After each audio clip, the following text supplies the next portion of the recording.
The largest tree in the world is so massive, it even earned itself the nickname General Sherman. It stands tall in California's Sequoia National Park, stretching its branches at 275 feet toward the sky. That's almost as tall as the Statue of Liberty. As for its weight, if we could place it on a scale, we'd need 400 elephants to balance things out. Its base stretches 36 feet in diameter, big enough to hide 2 sedans parked end to end. California is the last place on Earth where these colossal trees grow naturally. During the Ice Age, they flourished across North America and Europe, but as the glaciers retreated, so did the sequoias. Today, they thrive along the western slope of the Sierra Nevada range, relying on the melting glacier caps to quench their thirst. General Sherman gathers thousands of visitors every day, and the park's infrastructure caters to this. There's a short half-mile walk from the nearest parking lot that leads to the big green giant. Along the way, a stone marker outlines the shape and size of the tree's base, to give visitors a sense of its immense scale. This sassy sequoia is estimated to be around 23 to 2,700 years old and has witnessed centuries of change. It sprouted during the early days of the Roman Empire. When Europeans arrived in California in the late 1800s, they first tried to harvest the sequoias, thinking they had valuable wood.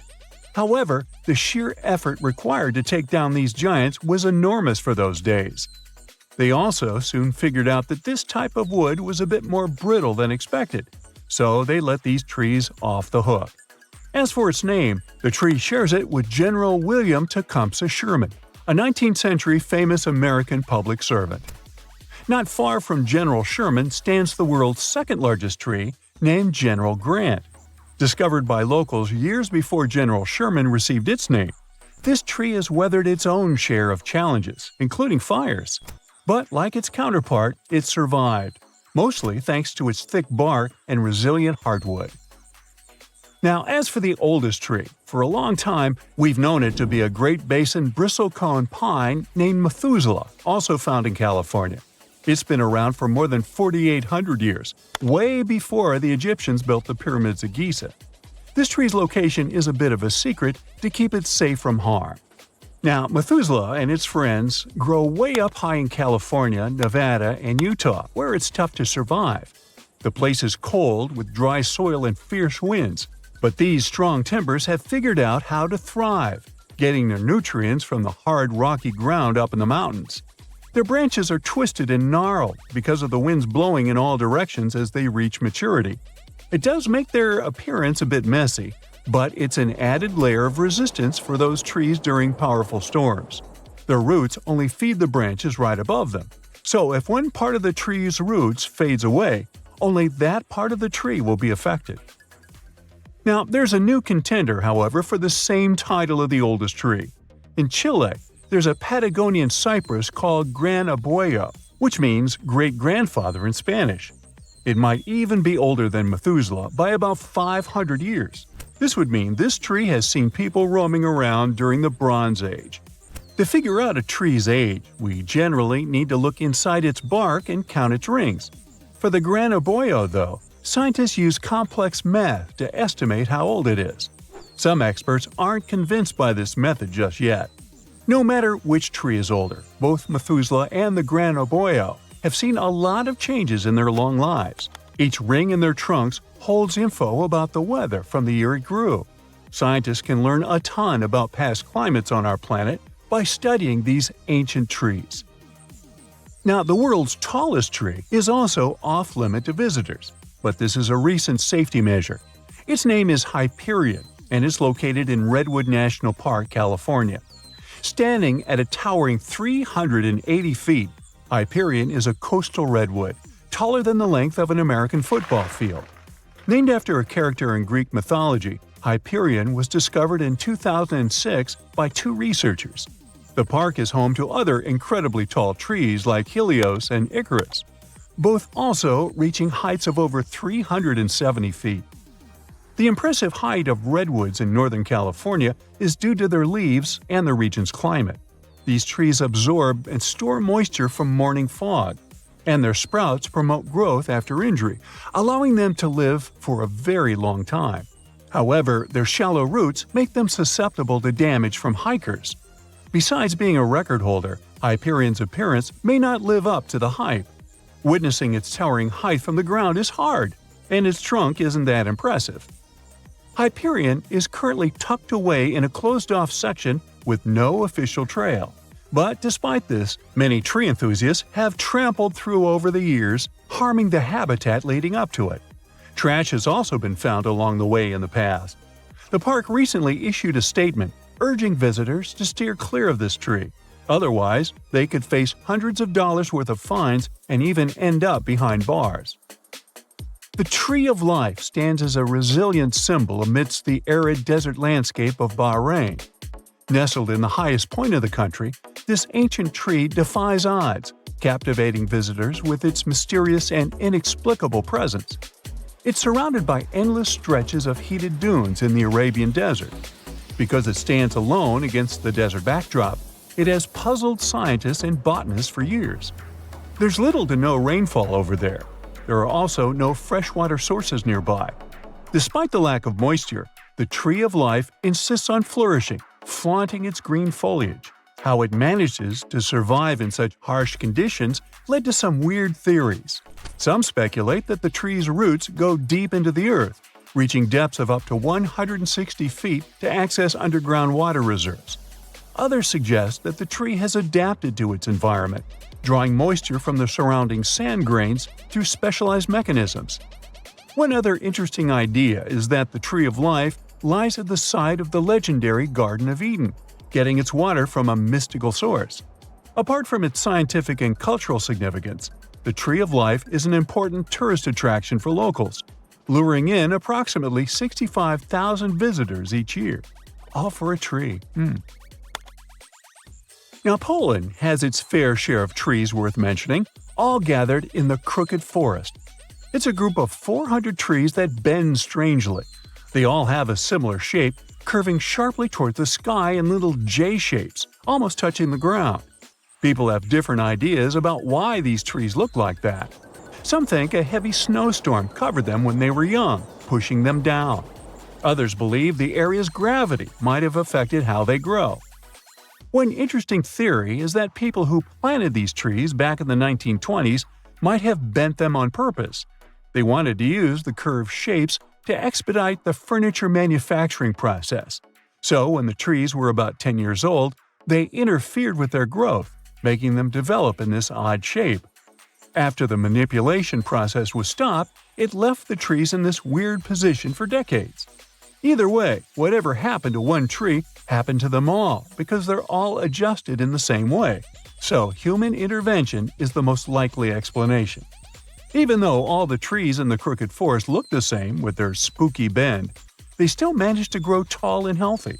They've adapted to their difficult conditions, and somehow they've managed to keep growing upwards. India could split horizontally into two parts as it runs into Eurasia.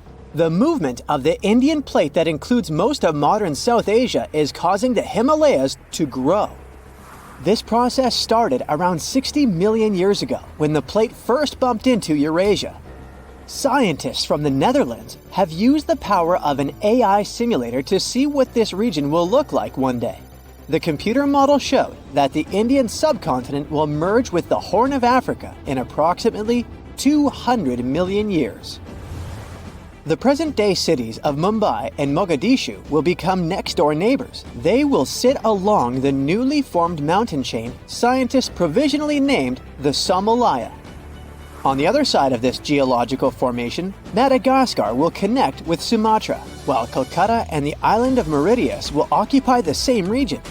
Sri Lanka would cease to exist as it becomes part of the Indian mainland. Further to the north, scientists predict that the Himalayas are going to increase in height in the foreseeable future. As the Indian plate continues to mile northward, there will be major changes to the surrounding landscape. The present fault line will drift further south. Tens of thousands of years in the future, there might be no Nepal. The Himalayan range will have expanded sideways to fully engulf the mountainous country. And there may be way more earthquakes in this part of the world because of this movement. Most researchers agree the speed at which India is moving northward into Eurasia is barely a tenth of an inch every year. Some of them think this is happening because of the plate's buoyancy. It prevents the Indian plate from sinking into the mantle, which gives Tibet its elevated topography. Other scholars believe that the structure is buckling under the pressure. The process resembles what happens to a sheet of paper when you push it horizontally against a wall. As you apply more pressure to its edge, the sheet starts to rise in the middle. In the real world, this bulge would be the Tibetan Plateau. A recent theory gives us the third explanation for the process. Their paper still has to undergo peer review, but the findings are intriguing. The international team of researchers introduced a new concept, the delamination of the Indian plate. This term simply means the separation of layers in a material that is supposed to be bonded together. Think of a sandwich that has cheese and ham slices between two buns. Take one of those layers out of the sandwich and you get delamination. In geological terms, this process involves the upper part of the plate peeling off and moving upwards. In the case of the Indian plate, this is the section that supports Tibet's elevation. The lower section is denser, which causes it to sink into the mantle. Plate tectonics are, in this way, similar to a layered cake. Chefs place the spongy, denser layer at the bottom, so the heavier top doesn't crush it. Scientists developed their thesis by analyzing helium gases in water samples from the region's hot springs. Helium-3 is a rare isotope that shows that the mantle is close to the surface of the Earth. Researchers measured helium isotope ratios at 200 Tibetan springs. The pattern they saw shows how close the mantle is to the northern Tibetan surface. Further to the south, they found plenty of helium-4, another isotope, which means that the plate is intact. It forms a barrier that helium-3 cannot penetrate, except in one region near Bhutan, in the eastern part of the Himalayas. The seismic activity in the region is good proof that delamination, the sandwich theory, is all real here. And it shows us that the mantle is intruding from the eastern side of the plateau. This concept puts under question the old, established ideas about tectonic plate behavior. The scientists behind the study suspect that the unique shape of the Indian plate contributes to the delamination process. It's the thickest at the northernmost point and the thinnest on the sides. If it's all true, it will mean that the continental collisions have a more dynamic and complex nature than geologists previously believed. Scientists still don't have enough hard evidence to prove the correctness of the new theory, just hints. Drilling to depths of over 60 miles is mechanically impossible right now. Such excavations are necessary to be 100% sure that the delamination process is going on. With the right technology, we would be able to better understand the hazards associated with earthquakes in the Asia-Pacific region. It's home to the famous Ring of Fire, where 75% of Earth's volcanoes are located. 9 out of 10 all earthquakes take place here. The India-Australia-Capricorn tectonic plate beneath the Indian Ocean is also important for solving Earth's tectonic mysteries. The term geophysicists use for such locations is nascent plate boundary.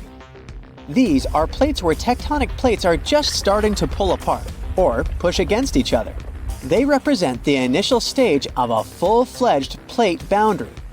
Such a geological transformation unfolds at a pace of barely 5% of a single inch per year. That's about as long as a strand of spaghetti is wide. This shouldn't worry us too much from today's perspective. The India-Australia-Capricorn plate is destined to split in half over the course of tens of millions of years. Scientists from France studied records of 2 earthquakes that happened in 2012 and concluded there must be a nascent boundary there. Earthquakes normally occur at places where 2 or more tectonic plates meet. But the tremors in the Indian Ocean happened in the middle of the plate. The scientists used sonar scanning to map out the sea floor and see what was really going on there. After further examination of the marine area off the coast of Western Australia, researchers found a complex network of 62 pull-apart basins along a fracture zone. The scientific data backed up the idea that the tectonic plate was slowly but surely breaking apart. It's another proof that the outer layer of our planet is dynamic, not static. In some cases, you don't have to be a scientist to notice these powerful underground forces. Massive crevices emerged almost overnight due to heavy rainfall in a seismically active region in rural Kenya, first in 2018 and then again in 2023. The local population named the biggest of them the Grand Canyon.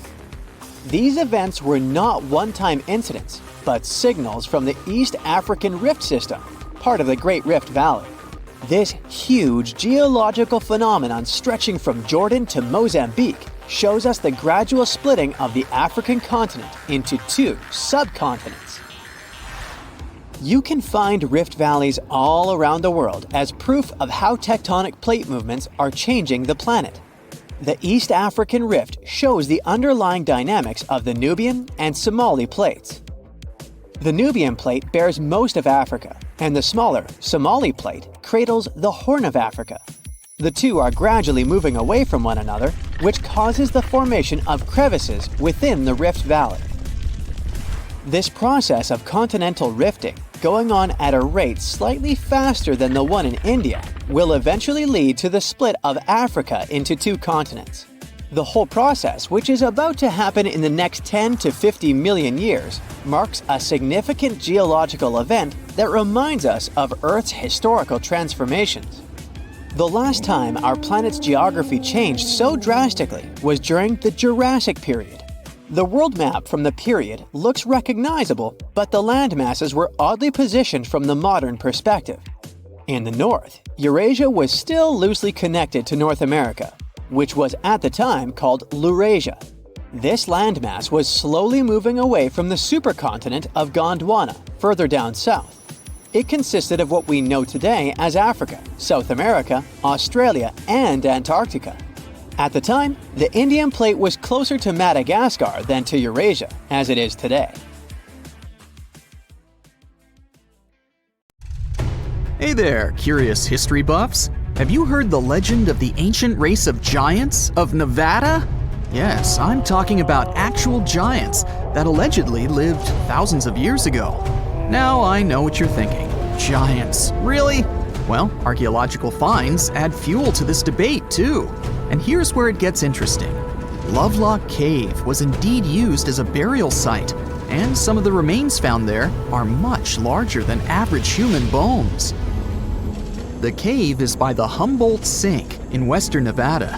It was once part of an enormous lake, which eventually dried up, leaving a number of smaller ones, including the Humboldt Sink. The cave became the home of the Site-Ka tribe.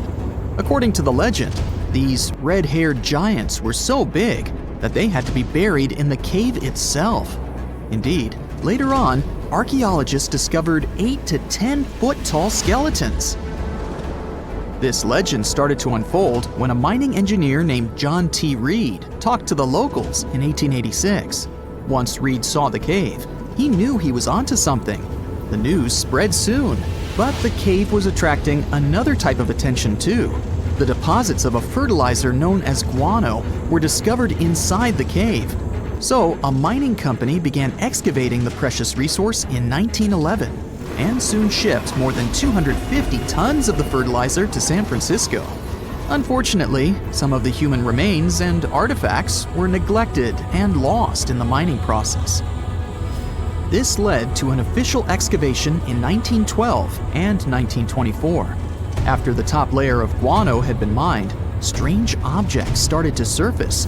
Around the area, the earliest evidence of human habitation dates back about 4,000 years.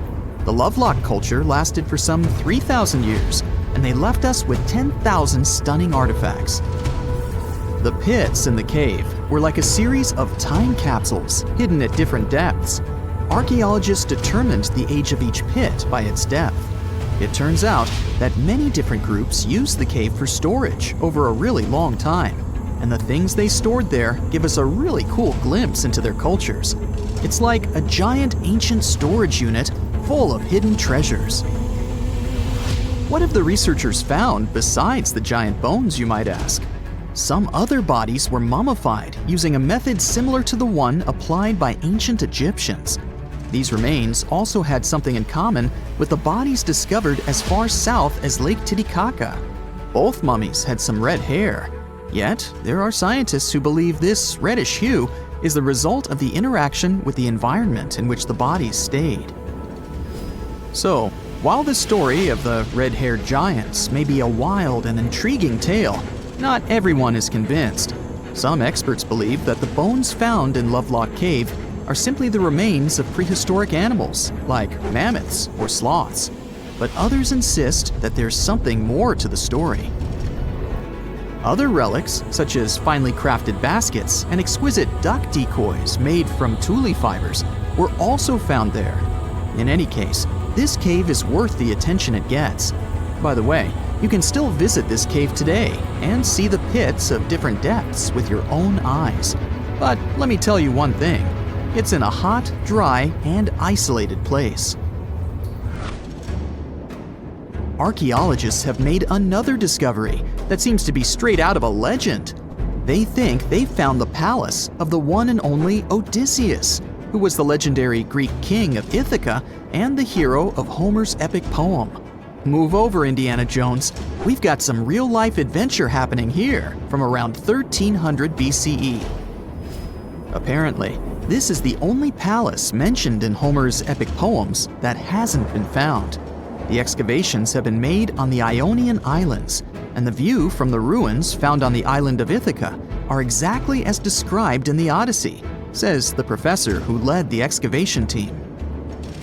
Known to the ancient Romans as Ulysses, the Greek hero took 10 years to return home to Ithaca after the fall of Troy. For many years, Homer's other epic, called the Iliad, which tells the story of the protracted siege of Troy by the Greeks, was regarded as a myth too. But then, in the 1870s, Troy was rediscovered in modern-day Turkey's Çanakkale city. So, if they found Troy, who's to say they couldn't find Odysseus' home? The researchers were following Homer's words as a roadmap. The excavation site has a building complex with 2 levels. It has important finds, such as storerooms and workshops, a complicated drainage system, and fragments of pottery. It also has a well from the 8th century BCE, which is around the time when Odysseus is believed to have been the king. Yet, not everyone is convinced that the team has actually discovered the home of Odysseus. A British researcher named Robert Biddlestone insists that Homer's description of ancient Ithaca isn't very similar to the island that now has its name, and that Odysseus' kingdom was actually on the Isle of Cephalonia. However, Italian archaeologist Adriano La Regina might have a more realistic approach to this debate. He says that whether this find has a connection to Ulysses or not, what's more important is the discovery of this royal palace. Once upon a time, in a land far away, the Klamath Indians spread a legend about the creation of Crater Lake. Okay, maybe this land is not that far away, and it still exists. You can find it in south-central Oregon, in the western United States. Anyway, the legend has it that this lake was formed in a vicious battle between 2 volcanoes, Mount Mazama and Mount Shasta. Then the spirits of Earth and the Sky, which are Lao, who ruled the below world, and Skel, the chief of the above world, joined the fight. It turned into a geological drama. During the battle, darkness veiled the land. The fight was over when Mount Mazama collapsed and sent Lao back into the underworld. Then the rain filled the pit and created a lake in the place where the mountain had once stood. Flash forward to our time. Scientists have discovered that Mount Mazama did erupt 7,700 years ago. Artifacts found in the area prove that the legend indeed contains some details about the explosion. The tale says that red-hot rocks were flying through the sky. This happened during the volcanic eruption that caused the mountain to collapse. This created the volcanic caldera, which later on got filled with water. What makes this legend came true story unusual is how long it has existed. According to researchers, these types of verbal stories lose their credibility within 600 to 700 years. That's why the legend about the creation of Crater Lake is so unique. So many generations, for hundreds of years, have been accurately passing down the information. This volcanic crater lake is now in a national park. It's famous for its deep blue color. The water in it is extremely clear. If you visit it today, the water you'll see won't be the same as for someone who will visit the place 250 years later. Because there are no rivers flowing into or out of the lake, the existing water evaporates and the lake gets filled again by rain and snowfall. Basically, every 250 years, the water is replaced. Plus, this lake is almost 2,000 feet deep, which makes it the deepest lake in the United States. Swimming is okay in the lake, but there's only one legal and safe trail to get to the shore. There are other activities, such as fishing and boat tours. Shared human experiences, such as birth, marriage, and aging, may explain why certain tales are shared globally. Similar struggles and obstacles faced by humans around the world generate similar themes in traditional stories about love, parenting, and mortality. So, do you have legends or tales you've heard of from your grandparents? Who knows? Maybe your ancestors, too, witnessed a cool historical event. In 2017, a strange object was spotted in our solar system. It had the shape of a long tube, similar to a pancake.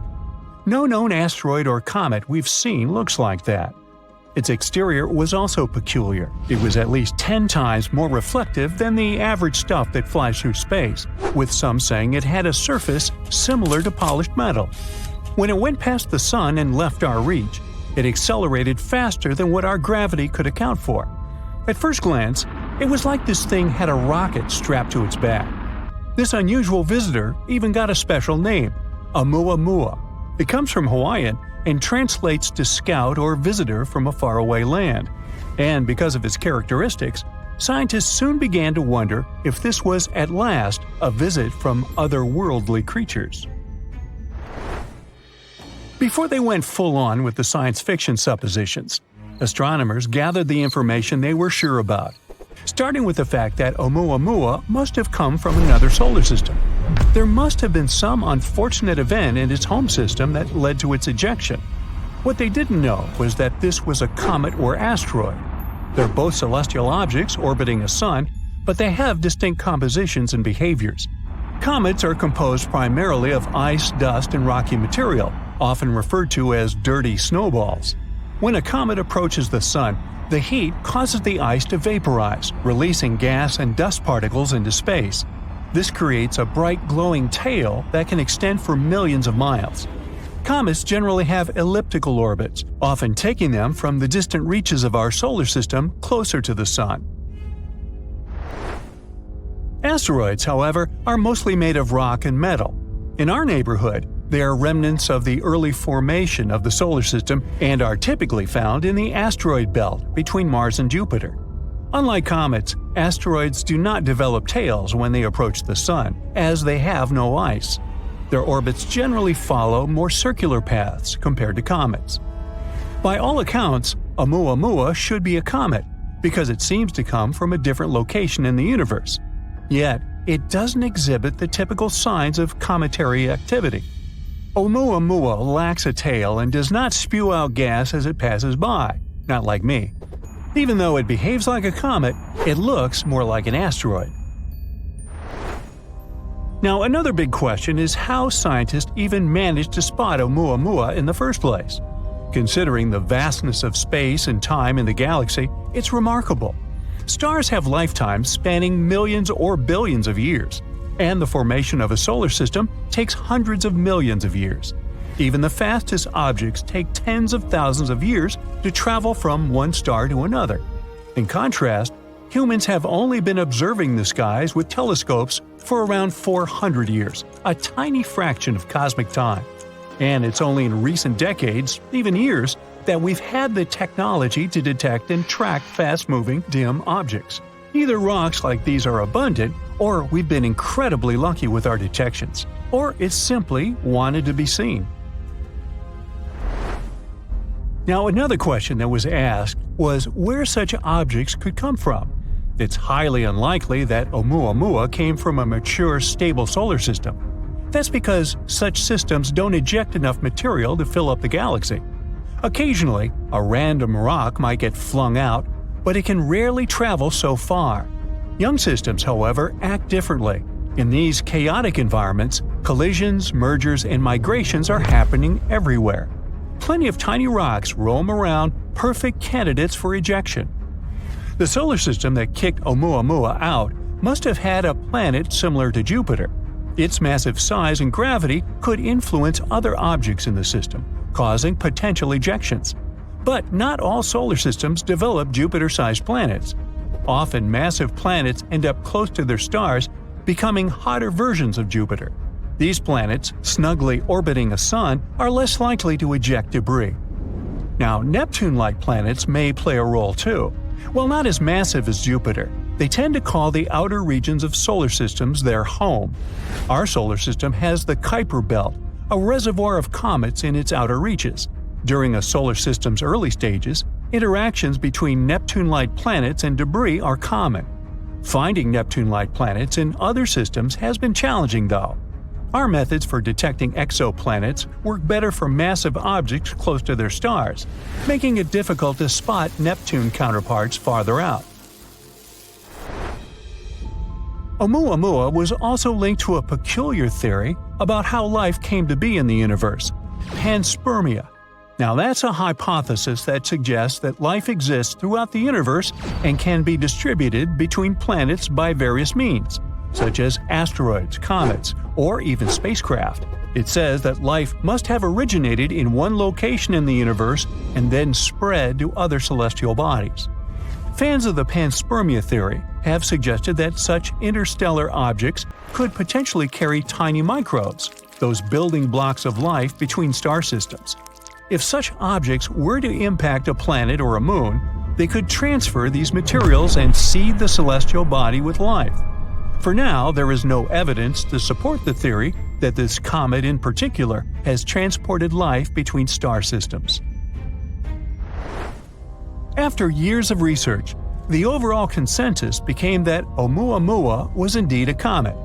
The reason why it moves so strangely is because it might have frozen hydrogen on its surface that reacts when touched by sunlight. The closer it got to our sun, the faster it became, releasing that hydrogen and also changing its path through our solar system. Its color also supports this theory. It's red, which might mean it's been hit by cosmic rays for a long time. The longer it was touched by those rays, the more hydrogen it gathered in the process. But since they can't be completely sure, astronomers have a plan to follow this visitor. One idea is to send a mission to check it out. It's already far away from us, but it may not be too late just yet. We may be able to send a probe fast enough to catch up with the comet. The plan was named Project Lyra and aims to use the Earth's orbit and that of Jupiter to bounce out a probe far enough to reach Oumuamua. If it works, it will be the fastest space device we've sent out in the universe. One potential trajectory of the space probe involves the gravitational pull of our planet and that of Jupiter as a lasso effect, but not Ted Lasso. The probe will leave our planet and re-enter Earth's orbit before sending it to meet with Jupiter's pull. It will be sent back near our planet a second time, where it will be ejected with enough force to reach the comet. Project Lyra also aims to follow a second faraway visitor named Borisov. This one was discovered by an amateur astronomer and now bears his name. What's interesting about it is that it's, well, spotless. Similar to our experience with Oumuamua, we haven't seen anything like Borisov before either. Studies of the light coming from its cloud of dust and gas show it's very clean compared to other space objects. After it was first noticed in August 2019, astronomers studied its path through our solar system and concluded it came from another star too. But Borisov gave us more time to study it because we spotted it earlier in its journey through our neighborhood. Researchers used advanced telescopes to look at the dust coming off Borisov.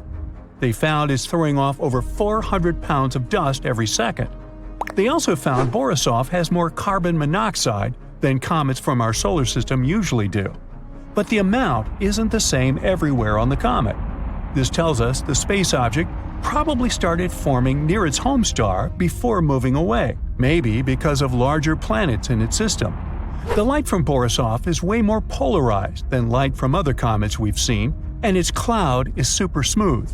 This tells us Borisov has never interacted with another star.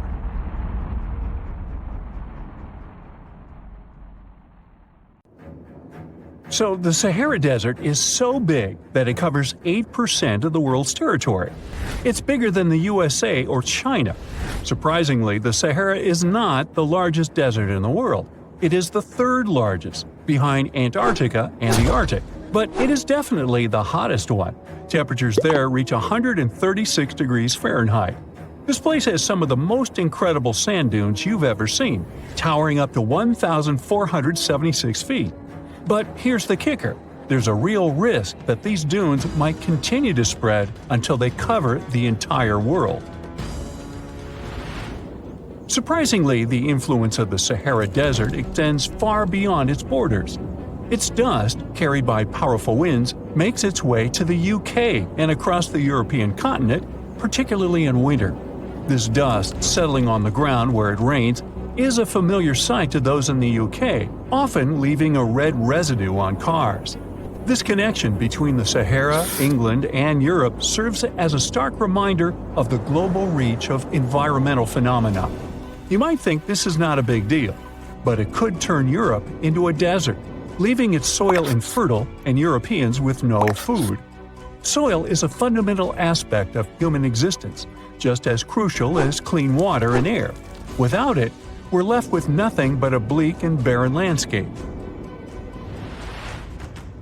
The Sahara Desert has already made its jump across the Mediterranean Sea, which is concerning and could change the landscape forever. 1/5 of Spain has already turned into a desert. The next victim is Italy, which also faces the problem of desertification. In fact, almost all European countries have the same issue.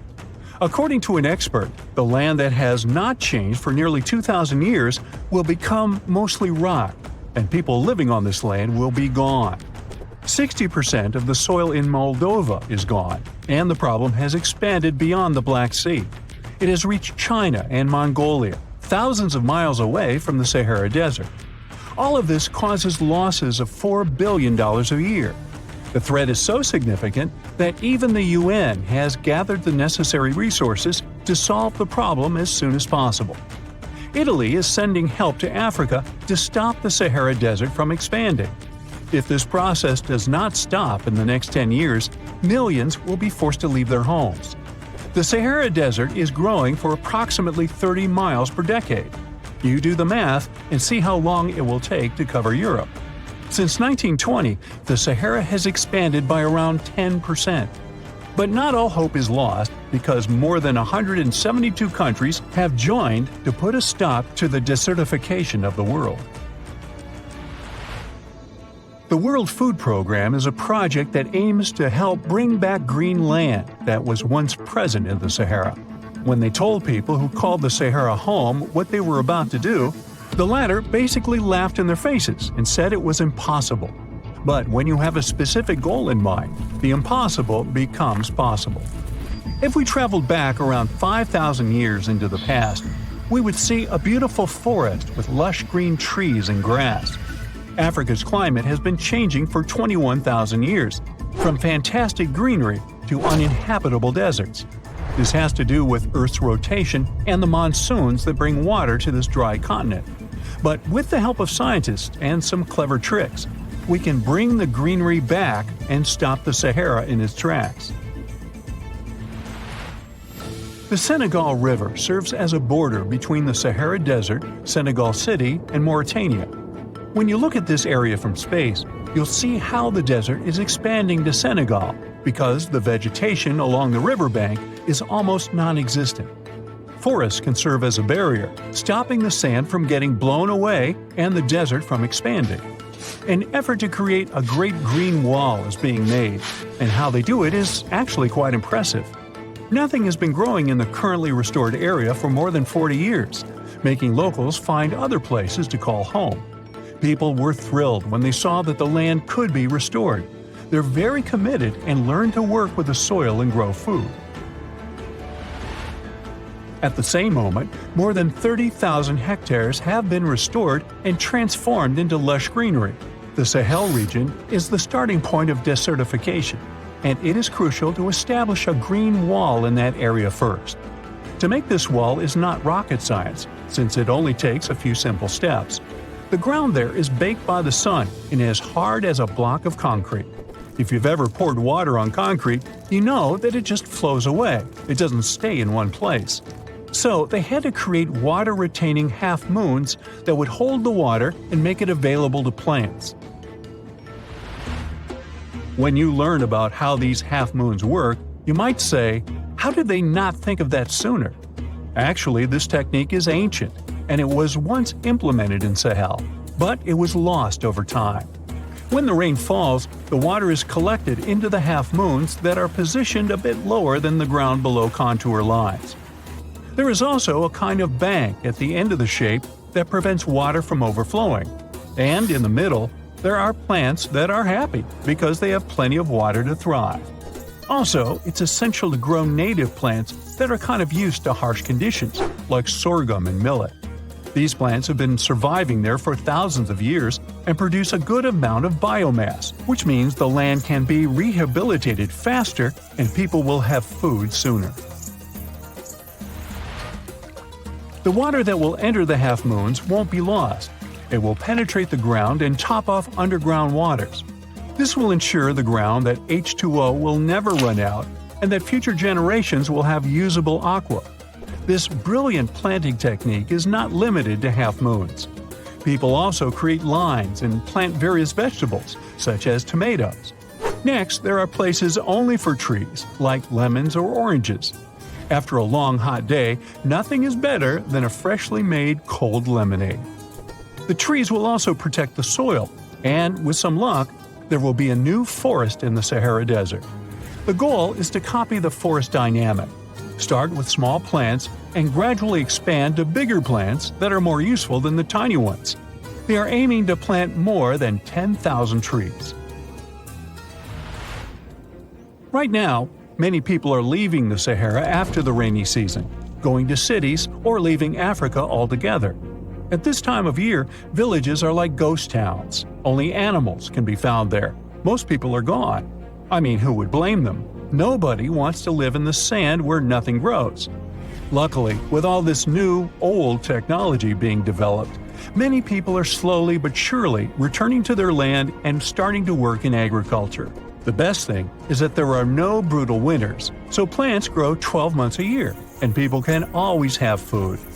People are becoming more social because now everybody stays in their villages and doesn't travel much.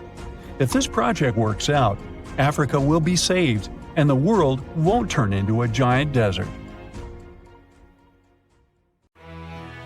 NASA is on the hunt for Dyson spheres. Turns out there are 60 stars that give off weird light patterns. This means there might be some extraterrestrial technology nearby. A team of scientists has developed a new way to search for advanced civilizations by looking for Dyson spheres. All forms of life, from microbes to us, need energy in order to survive. As living creatures keep evolving, their energy needs grow. We started with small fires, then moved on to coal, oil, and eventually solar panels. Now imagine a super advanced civilization that has used up all the energy sources on its planet. What's next? Their host star, an almost limitless power source. This is where the idea of Dyson spheres comes in. It was made up by the physicist Freeman Dyson in the 1960s. This idea says that, hypothetically, we could build an incredibly big structure around a star to capture its energy, like some sort of gigantic solar panel. Advanced civilizations could use it to power their planet and even interstellar travel. Right now, something like this would be impossible for us to build, but maybe someone else in the universe has managed to pull that off. Scientists gathered lots of data from surveys of stars. They analyzed over 5 million objects and found some candidates. Of course, extraterrestrial civilizations might have completely different technology, so astronomers aren't looking for actual giant shells around stars. Instead, they're looking for technosignatures. These are weird things that might indicate the presence of something technological and can't be explained by known natural sources like galaxies or nebula. For example, a structure like a Dyson sphere could give off unusual infrared radiation. This is because, while absorbing a star's energy, this structure would give off crazy amounts of heat. Out of millions, they identified 368 potential candidates. Further filtering left them with only 7 objects that could be Dyson spheres. Now usually, weird infrared flickering happens from giant crashes in space, like planetary collisions. Warmed-up dust and rocks get scattered around and give off strange lighting patterns. These are called extreme debris disks. The researchers think these 7 objects could be M-type stars, also called red dwarfs. These are stars that are very small on the space scale and a bit fainter than our Sun, a yellow dwarf. Stars like that don't usually have warm dust and rocks around them, but scientists need to do more tests, like looking at the light in detail, to be sure about their discovery. There was another study that found 53 star candidates with similar excess infrared radiation. But these also need to be checked. Scientists plan to use advanced tools like the James Webb Space Telescope to take a closer look at all these candidates. One famous candidate is Tabby's star. Scientists even made a joking name for it because the paper about this star had the subtitle, "Where's the Flux?" Think of an acronym yourself. Now, it's a bit hotter and more massive than our Sun. It's caught NASA's attention because of its unusual, irregular light dimming. For some reason, it doesn't glow like a normal star, but blinks, as if someone turns on and off a flashlight. At first, you might think this is just because some big planet is passing in front of it, or a comet, but we're talking up to a 22% drop in light. No planet could manage to eclipse a quarter of a star, and that's where the name comes in. So, another explanation is a Dyson sphere or some similar megastructure. Someone also suggested that the dips might be caused by fragments from a broken exomoon orbiting the star. There are other stars that show similar traits, but there's no solid evidence to support this. So for now, scientists just don't know. So astronomers are on the hunt for any giant structures. There are many variations of what a Dyson sphere could look like: rings, bubbles, a swarm of satellites, a giant shell, and so on. A Dyson shell would be a solid, rigid shell completely enclosing the star. This is the most extreme option, the hardest one to build. Also, if other civilizations built that thing, it would fully cover the star's light, and we simply wouldn't see it. The inner surface of this shell could be lined with habitats, and we could simulate gravity by rotating the structure around the Sun. A Dyson swarm is the simplest option, a bunch of solar-collecting satellites and habitats orbiting the star. It would be a lovely place, with people living in many space stations or mini space houses within the swarm. Each little habitat would have its own air, life support systems, and artificial gravity. We could also grow our little farms there. And imagine the view. We would see a constant bright sky with other habitats visible across the expanse. A near unlimited energy of a star would mean we could advance our technology very fast, manufacture tons of materials, and terraform planets within the star system. But building and maintaining a Dyson sphere would require advanced robotics, AI, and tons of money. It would take us centuries or millennia to get there. Now, giant megastructures aren't the only things that scientists are looking for in order to find extraterrestrial life. They also look at the planets. Now, planets must have certain characteristics to be potential homes. There should be liquid water and an energy source, something to drive these reactions, creating the building blocks of life. Turns out such conditions aren't rare at all. Our search showed that there might be more than 60 billion potential habitable planets in the Milky Way alone. Unfortunately, we can't look at them directly or land there. So we have to use tricks, like detecting water and good gases in their atmosphere. Recently, the James Webb Space Telescope found possible signs of life on a planet called K218b, which is pretty close, about 120 light-years from Earth. This planet is 9 times the size of Earth. It has clouds of liquid water but a different atmosphere, full of gases like methane, carbon dioxide, and dimethyl sulfide. Regular oxygen-breathing life wouldn't do well at all there, but on Earth, dimethyl sulfide is produced by life forms like phytoplankton. They also discovered that weird wiggly planets could be signs of advanced extraterrestrial civilizations. In our solar system, each planet has its own orbit. But the universe likes to surprise us. Surprise! Models show that there might be planets that share the same orbit. For example, it's possible if the planets are evenly spaced around the star, minimizing their gravitational impact on each other.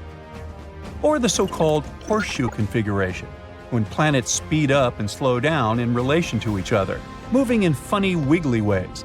These horseshoe systems can hold up to 24 planets. This is one of those things that are possible but very unlikely without some help. Normally, gravity would immediately destabilize such systems. This means that if we ever find a star system with 24 planets sharing orbits, it might indicate that some advanced civilization decided to lend a hand. They also might contact us themselves.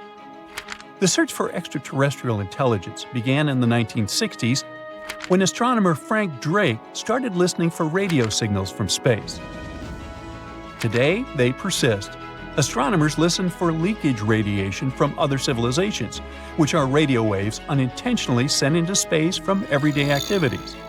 Recently, they detected radio waves from YZ Ceti b, a planet super close to us, just 12 light-years away. This means it might have a magnetic field, invisible shields that are very important for protecting life from the solar radiation. But YZ Ceti b is probably too close to its star to be habitable. But there are a lot of places for such a signal to come from. It turns out there are 1,000 star systems in our galaxy where they can see us in the sky. All these stars have a perfect view of Earth passing in front of the Sun, making it easy for potential extraterrestrial astronomers to spot us. So, there are over 1,000 star systems that could be watching us right now. And if we study them, we might one day find evidence of intelligent life looking back at us. Hello! Do you remember 2011? Well, play along with me. A diver is set to go deep into the waters of the Musi River, located in the heart of an Indonesian island. He is one among many who have been getting unbelievable artifacts from the bottom of the river. Little by little, divers and fishers discover a long-lost Sumatran civilization. Known as the Island of Gold, the kingdom of Srivijaya was most likely the closest to a real-life El Dorado there has ever been. However, it disappeared late in the 13th century, and until recently, researchers didn't even know the exact location of the kingdom. Picture a civilization built on a river, a true water world, according to the archaeologists that have been studying Srivijaya. Houses, markets, and places of worship were built on wooden piles above the level of the water. Citizens moved around like modern-day Venetians in simple boats. Srivijaya was known to be a rich and important kingdom. It existed from the 7th to the 11th century CE. It was part of the Silk Road, and anyone traveling from east to west had to pass through the city. Their kings were smart and gained control of the Malacca Strait, which allowed the town to have total control over trading routes in the region. If anything, they sure were honoring the town's name. Srivijaya translates from Sanskrit into prosperous victor, or simply glorious. The kingdom was an important commercial outpost of ancient times. It was strategically located among the most influential commercial routes of the ancient world, which means its citizens became extremely rich. Ancient wealthy societies used to overly display their gold and precious metals. They would often use these metals as offerings to their deities, or they would use them to forge large statues and to make jewelry for kings and queens and decorations for their palaces. Srivijaya wasn't different. Local Indonesian divers who have been exploring the half-mile of the Musi River near the city of Palembang have found some evidence. So far, they've discovered a life-size statue of Buddha, jewelry studded with precious gems, temple bells, mirrors, golden jugs, and other items. No official archaeological excavations have been done in the area, so these artifacts are the first items of the Srivijayan Empire ever found. Sean Kinslett, a British maritime archaeologist who has reported on these discoveries, says he is truly surprised. For long, people have been speculating about the true wealth of Srivijaya, and it seems that the rumors have been confirmed. We're starting from ground zero, he says. We don't know what clothes the people of Srivijaya wore, what their tastes were, what kinds of ceramics they like to eat off. Even though this discovery has brought excitement to the scientific community, there is a downside. Divers and fishers sell the retrieved artifacts at the International Antiquities Market before archaeologists can take a look at them. Researchers could try to buy some items, but they're sold for millions of dollars worldwide. Most of the information we know about this El Dorado of the East was learned from merchant accounts of the city. These descriptions say Srivijaya was a kingdom of human-eating snakes and multilingual parrots. That's weird. Some say its active volcanoes gave the town an eerie and enigmatic sight, and all stories emphasize the amount of gold available there. Travel reports were a common way to describe cities in ancient times. In case you didn't know, this is how the legend of El Dorado originally began. As European explorers began their excavations in South American lands back in the 1500s, the word got out that an Amazonian civilization used to paint their leader in gold as an offering to higher powers. The legend of El Hombre Dorado, also known as the Golden Man, began to quickly spread around Europe. It turned out that it was only a ceremonial piece of pre-Columbian civilization. It had nothing to do with the land of infinite gold. Now, no one knows what brought about the decline of the Srivijaya Empire. Some speculate that its active volcanoes could have swallowed it, or maybe wooden houses built above the river eventually sank. Maybe if divers keep retrieving lost items from the bottom of the river, archaeologists will be able to figure out what happened to the city. It seems to be quite common in the history of the world. Some ancient civilizations disappeared without a trace, as happened with the Mayan civilization, for example. The Mayans managed to build one of the biggest empires in pre-Columbian America. It was believed to be home to over 2 million people, and it thrived for over 6 centuries. Its sudden demise is something that bothers archaeologists and scientists alike. The Mayans began to settle in South America as early as 1500 BCE. Their civilization spanned Mexico's Yucatan Peninsula, Guatemala, and Belize. They are believed to have built around 40 cities at the height of their empire. They also developed a complex hieroglyph system that has been studied since it was discovered by modern scientists. The Mayans were keen engineers, astronomers, and farmers. They were post-nomadic people that settled in vast areas of farmland where they could grow corn and other types of vegetables. Archaeologists are still learning a lot about the Mayan civilization by examining their ruins. The city of Chichen Itza, located in the Yucatan Peninsula, is one of the most important Mayan sites unearthed today. The site is made up of a total of 26 ruins, and it is home to a world-famous pyramid known as El Castillo. It consists of a series of square terraces with stairways on each of the 4 sides of the temple. It was built as an homage to a feathered serpent deity. The Mayans were such architectural geniuses that they managed to build a pyramid that cast a particular shadow. More specifically, in the late afternoon during the spring and fall equinoxes, the pyramid casts several triangular shadows that create the illusion of a feathered serpent crawling down the pyramid. And they created this with none of the tech we have today. The city is so amazing that since 2007, it has been considered one of the 7 wonders of the New World. The Mayan Empire thrived for over 6 centuries due to their wise resource management system and astronomical knowledge. They were able to accurately predict eclipses, and using their rudimentary technology, could even locate Venus and Mars. They had everything to thrive for much longer than they actually did. This is why the Mayans' fall intrigues modern scientists so much. No one has been able to understand completely what led to their demise. That is, until a recent discovery. A study done by NASA claims it can explain what might have happened. Scientists have uncovered a sample of pollen trapped for over 1,200 years in ancient layers of lake sediment, which dates back to the time just before the collapse of the civilization. The analysis has revealed something completely new about the Mayans. Instead of the suspected claims that the Mayans disappeared due to terrible disease or some extended conflict in the region, it could have happened due to deforestation. Perhaps to build their entire empire, they had to cut a lot of trees. Without trees, their soil could have eroded, and all their fertile lands could have slowly and gradually become barren. According to NASA scientists, the temperatures in the region could have risen by about 6 degrees, and from that point on, the land would have become even drier and crops more difficult to grow. Basically, NASA says that the Mayans couldn't do the sole thing that made them thrive, which was agriculture, and their kingdom began to decline. Oh yeah, and this theory was supported by yet another find. Archaeologists found skeletons from the time of the empire. Those had prominent signs of malnutrition. This theory might really shed new light on Mayan history. It could explain what brought down such a powerful civilization. So, what do you say? Which theory is true? Have we actually managed to find out the reason for the fall of the Mayan Empire? Now, get this. Octopuses are visitors from outer space. Here's how this would have happened.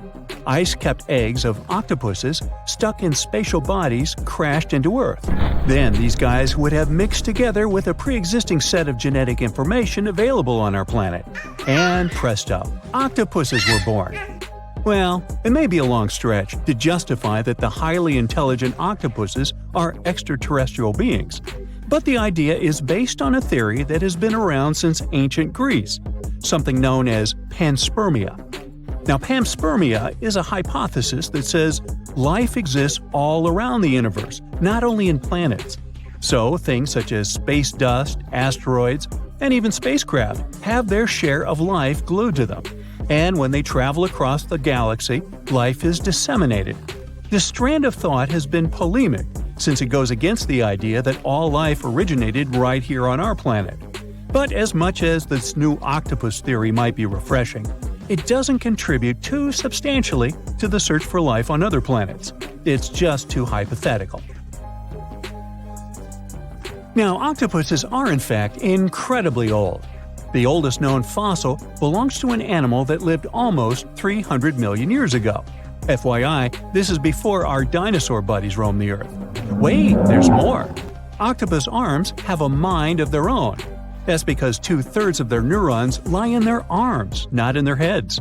This means that their arms can problem-solve how to open a shellfish, while their owner is worried about other stuff entirely. Talk about ninja-level multitasking. Oh, and like other animals, such as chimpanzees and dolphins, octopuses have proven to be good at maneuvering tools, like picking up old shells and using them as a temporary home. Now, of course, the most intelligent animals on our planet are humans, according to humans. But we don't seem to give pigs enough credit. Pigs are so smart they can play video games. No, not Minecraft. But in a recent academic study, scientists had 4 pigs play a joystick game. They had to manipulate the stick so that the moving ball would hit the wall and then they would get a treat. All 4 pigs did great in the test, which was surprising even to the scientists. Now, pigeons also aced an impressive test. They were trained to differentiate a Picasso painting from a Monet one, which they had no trouble learning. Then they were able to apply this knowledge, identifying works of art they had not previously seen, meaning they really understood the difference between each painter. Poor things are always seen as a nuisance. Now, if we placed kangaroos in an animal's most amazing ability contest, they'd win. It's mainly because they break the 4-legged rule. A special species of kangaroo, the red kangaroo, uses its tail to help propel it forward. Now visually it has 4 limbs, but in practice it uses 5. They're biologically built to use their tail as a 5th limb, since it's packed with articulated vertebrae and thick muscles. Of course, it had to be an Australian animal. Okay, jokes aside, Australia is home to a variety of unique animals, like the most venomous snake in the world. This not-so-cute reptile is known as the inland taipan, and its venom is enough to take down 100 humans. And still, on the topic of dangerous animals, the island is also home to one of the world's most venomous spiders, the funnel web spider, which can be found not too far away from downtown Sydney. Yikes! The Little Mermaid may have shown us that life is good under the sea, but she didn't mention anything about the bizarre ways of the anglerfish. Anglerfish are those special types of fish that have a huge whip nose connected to the front part of their bodies. They look like they're forever holding a lantern in front of them, except that the little lantern they carry is a type of bioluminescence, and is far from romantic, as anglerfish use it to lure smaller fish in as their meals. It was back in 1999 that scientists discovered that these little guys spend most of their lives upside down. They had never seen anything like that. Hovering above the Pacific Ocean floor at a depth of around 16,400 feet, where light almost doesn't even reach, there they were. They do this because since they live so close to the seafloor, their built-in lantern illuminates the ground in search of food. They might be weird, but they're also pretty clever. Recently, scientists have discovered a species of animal that has neither a brain nor a head and is pretty smart. Meet the brittle star. This 5-armed creature is a bundle of nerves, and it has proved itself to be super clever. In a recent experiment, scientists would dim the light while they fed brittle stars their favorite treat, yummy shrimps. After 10 months of conditioning, these babies would creep out of hiding as soon as the scientists turned off the light in the room they were in. Surely they were expecting to enjoy a delicious meal. Now, we really shouldn't judge a brain by its size, or lack of brain in this case. There's something known as the orange cat behavior, and apparently it's not just a meme. So far, scientists have been able to understand that coat color is connected to a feline's gender. And since orange is an X chromosome, orange cats are usually males, like Garfield. The so-called orange cat behavior describes ginger cats as agents of chaos. Again, pretty much like Garfield. However, there haven't been any conclusive studies on whether coat color and cat behavior are truly linked. In terms of vision, mantis shrimps probably have the most psychedelic vision out of all animals. These funny-looking creatures have a whopping 16 varieties of photoreceptors, with 5 of them reserved for the ultraviolet or UV spectrum. Ultraviolet rays are really short wavelengths, which are invisible to humans. The thing science still doesn't understand is how exactly these mantis shrimp view the world around them. Sure, they can perceive a bunch of colors, but they can't necessarily distinguish all of these colors among themselves. It can be that they just see a lot of really vivid, really blurry colors, but we haven't figured out a way to check that out. Now, to say sloths are cute is an understatement. They may be one of the friendliest animals in the jungle, but there's more. If you look closely at their fur coat, you'll notice hints of green. These greeneries are actually tiny little algae that grow alongside sloths. They help sloths to camouflage better in the jungle, but they also nurture them. The little cracks inside a sloth's fur create the perfect environment for algae reproduction, and scientists have found species of algae that don't exist anywhere else in the world. They do get by with a little help from their friends. Deep within the Sahara Desert, you'll find a little creature known as the fennec fox. This huge-eared animal adapted perfectly to survive in its hostile environment. The huge ears help them to dissipate the unbearable heat of the desert, as well as help them to hunt for underground prey. Now meet this guy. Unlike what its name might suggest, the red panda is closer to a raccoon than it is to a giant panda. You'll find a lot of these cat-sized creatures in the Himalayan region, hopping from tree to tree and bundled together trying to keep warm in the harsh weather. They're gentle and friendly like their big panda cousins, and occasionally enjoy eating some bamboo sticks.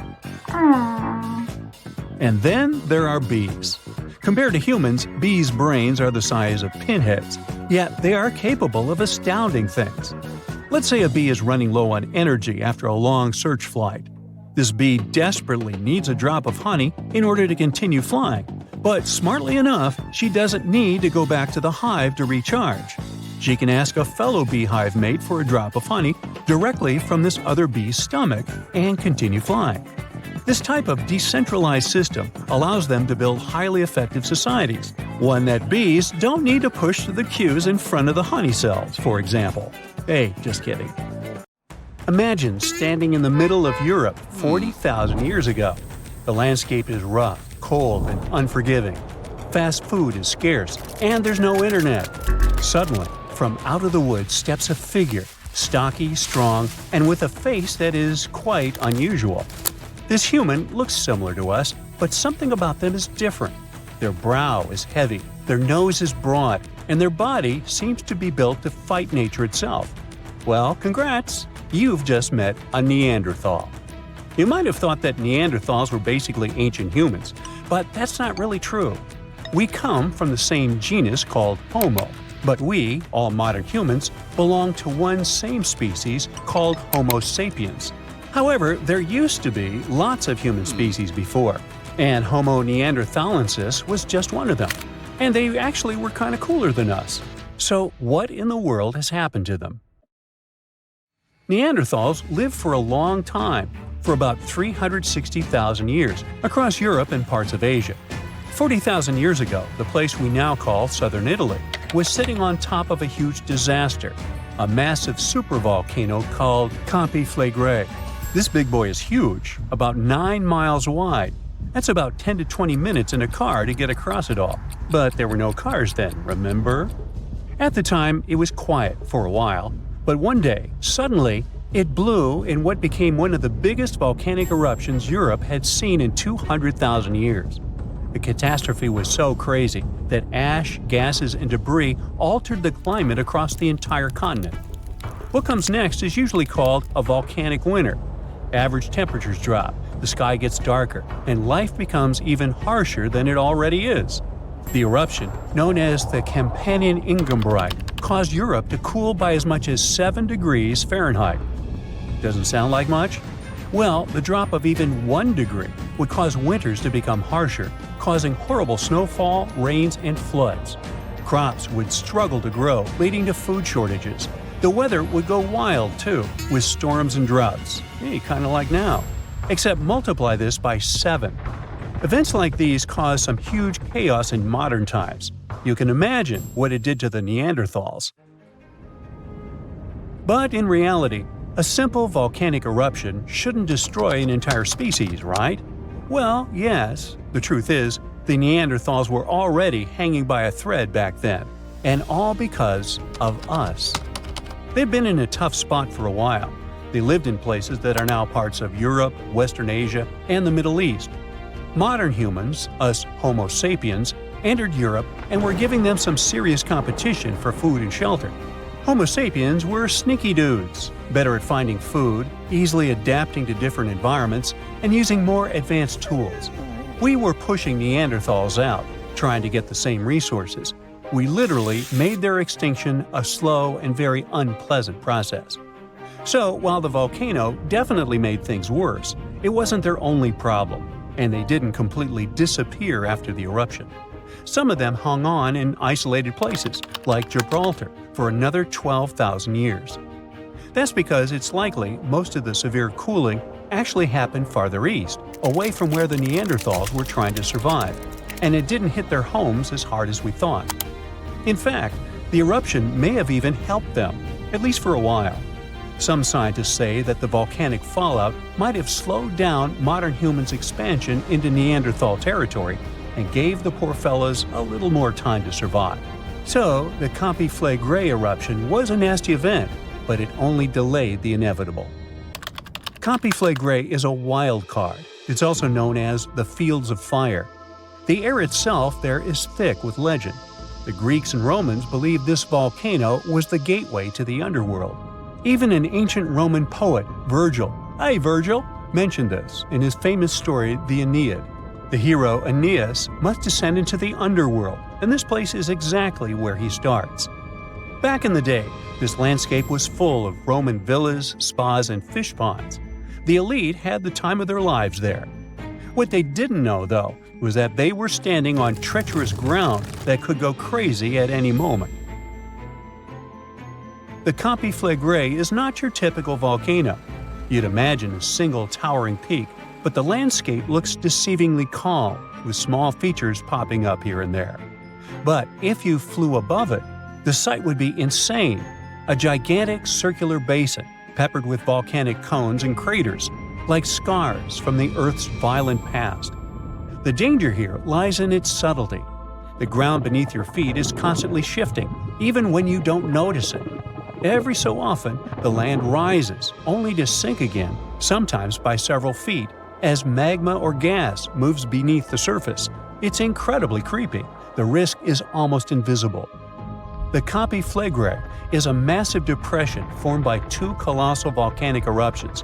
One of them was the one that cooked Neanderthals, and another happened 15,000 years ago.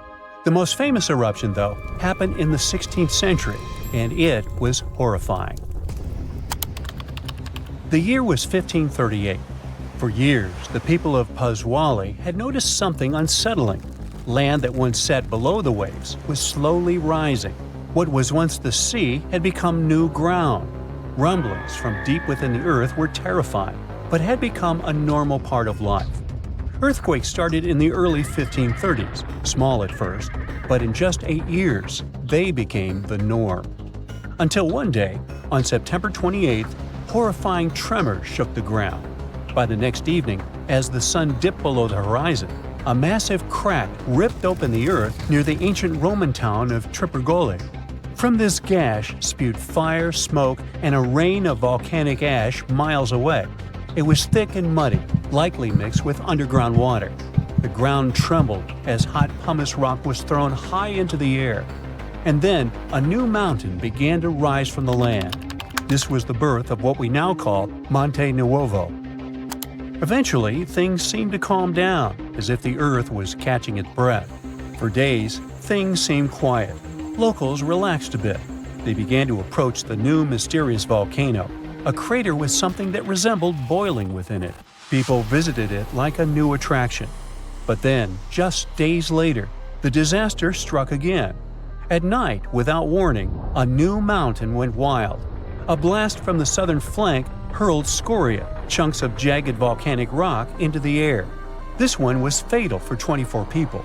The debris found afterwards was huge and coarse.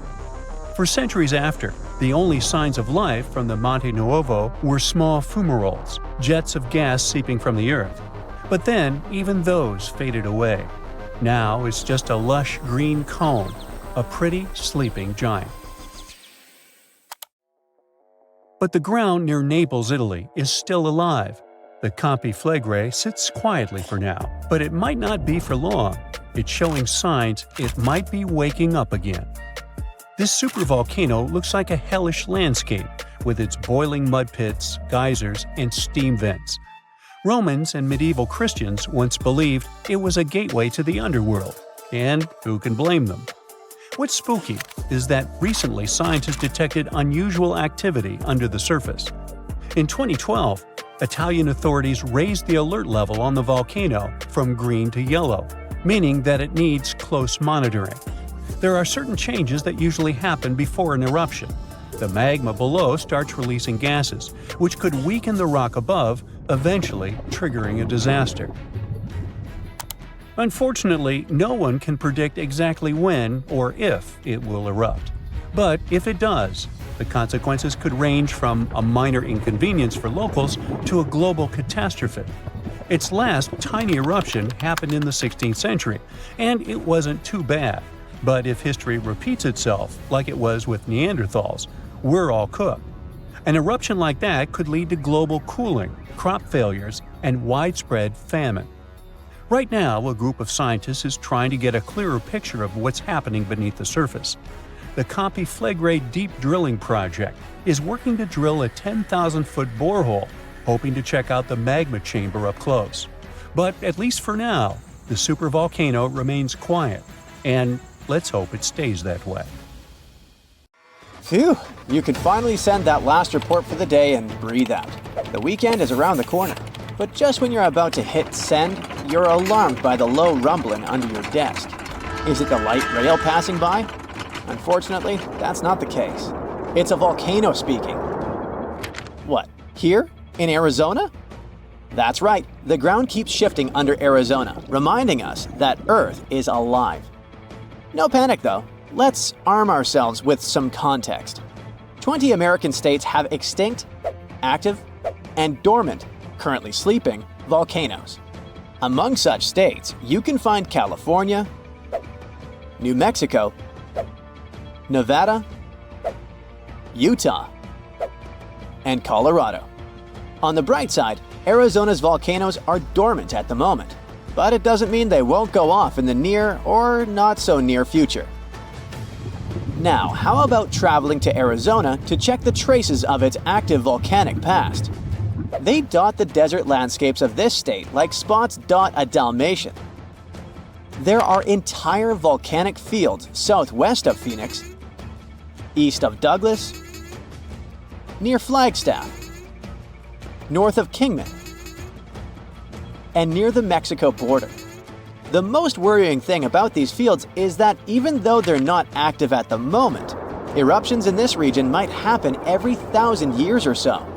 Well, the time seems to be up. The last powerful and destructive volcanic eruption occurred around 1,000 years ago at the Sunset Crater. Oh, this place is worth paying more attention to. And we will, but a bit later. First, we have to talk about hotspots. No, not that place where you can surf the web. In our volcanic context, a hotspot is a place where insane amounts of heat melt the overlying crust, Earth's thin outer layer, and form volcanoes. This heat rises from the mantle, which is located between our planet's dense, superheated core and the crust. Want to see an example of this type of volcanism?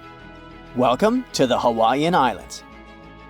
The Big Island has its active volcanoes because, at the moment, it's situated on top of the Hawaiian hotspot. The older Hawaiian Islands were once there too, but later they drifted off towards the northwest. It happened because that's where the oceanic crust on top of which they sat, namely the Pacific Plate, moved. Now, look at the world's ocean basins. Yes, they're literally dotted with islands that sit on top of hotspots, like Hawaii, Iceland, Samoa, the Galapagos. Those are probably the most famous examples. But don't think that continents can't host hotspots. They can, but those are far less common. One of the most famous continental hotspots is, I bet you know it. Yep, the one beneath the Yellowstone caldera.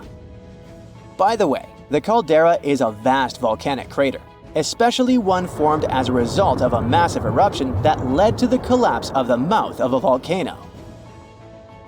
The Yellowstone hotspot is basically the creator of Old Faithful and the rest of the hot springs and mud pots for which the national park is famous.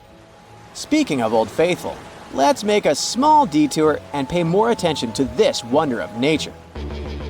It's one of the most well-known geysers in the world. People have been coming from all over the globe to see it for more than a century. The cool thing about this geyser is that the likes of it can only form under very specific conditions. That's why they're pretty rare. Magma under the surface superheats pockets of underground water. The pressure there keeps growing until it eventually pushes the water upward with immense strength. A certain volcanic rock with a high silica content lines the tunnel through which this water escapes. Basically, it creates a unique pipe that can withstand unbelievable pressure and heat created by the water erupting above the ground. Old Faithful was the very first named geyser in Yellowstone. If you come to visit it expecting the thing to erupt every hour on the hour, you're gonna be disappointed. On average, Old Faithful erupts every 91 minutes or so, which isn't that bad either. Plus, you can download a special app which will provide you with the approximate time of the next eruption. But be very careful while visiting and stay away from the site. The water erupting from the powerful geyser reaches 204 degrees Fahrenheit. The steam is even more scorching, up to 350 degrees Fahrenheit. It's hot enough to bake a cake. But let's get back to our volcanic hotspots. Scientists still don't clearly understand why there aren't many hotspot volcanoes on continental crust. One reason might be that the continental crust is much thicker than the oceanic crust, which is about 4 times as thick on average.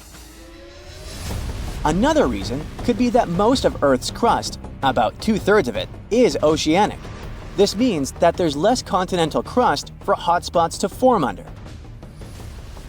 Now, I bet those of you living in Arizona will appreciate the following info. We'll talk about a volcanic field right in the heart of this state, the San Francisco Volcanic Field. That's a massive area filled with over 600 volcanoes. Yes, they're mostly small, but it doesn't make them any less impressive. They're scattered across 1,800 square miles in northern Arizona, a giant territory. Interestingly, scientists are still debating about whether this volcanic field is actually sitting on top of a hotspot. But one thing they agree upon: the volcanoes in this area get younger as you move east. And this pattern matches up with the North American plate moving west over what could be a stationary hotspot beneath the surface of our planet. Cool, huh? The volcanic hullabaloo in that area started around 6 million years ago.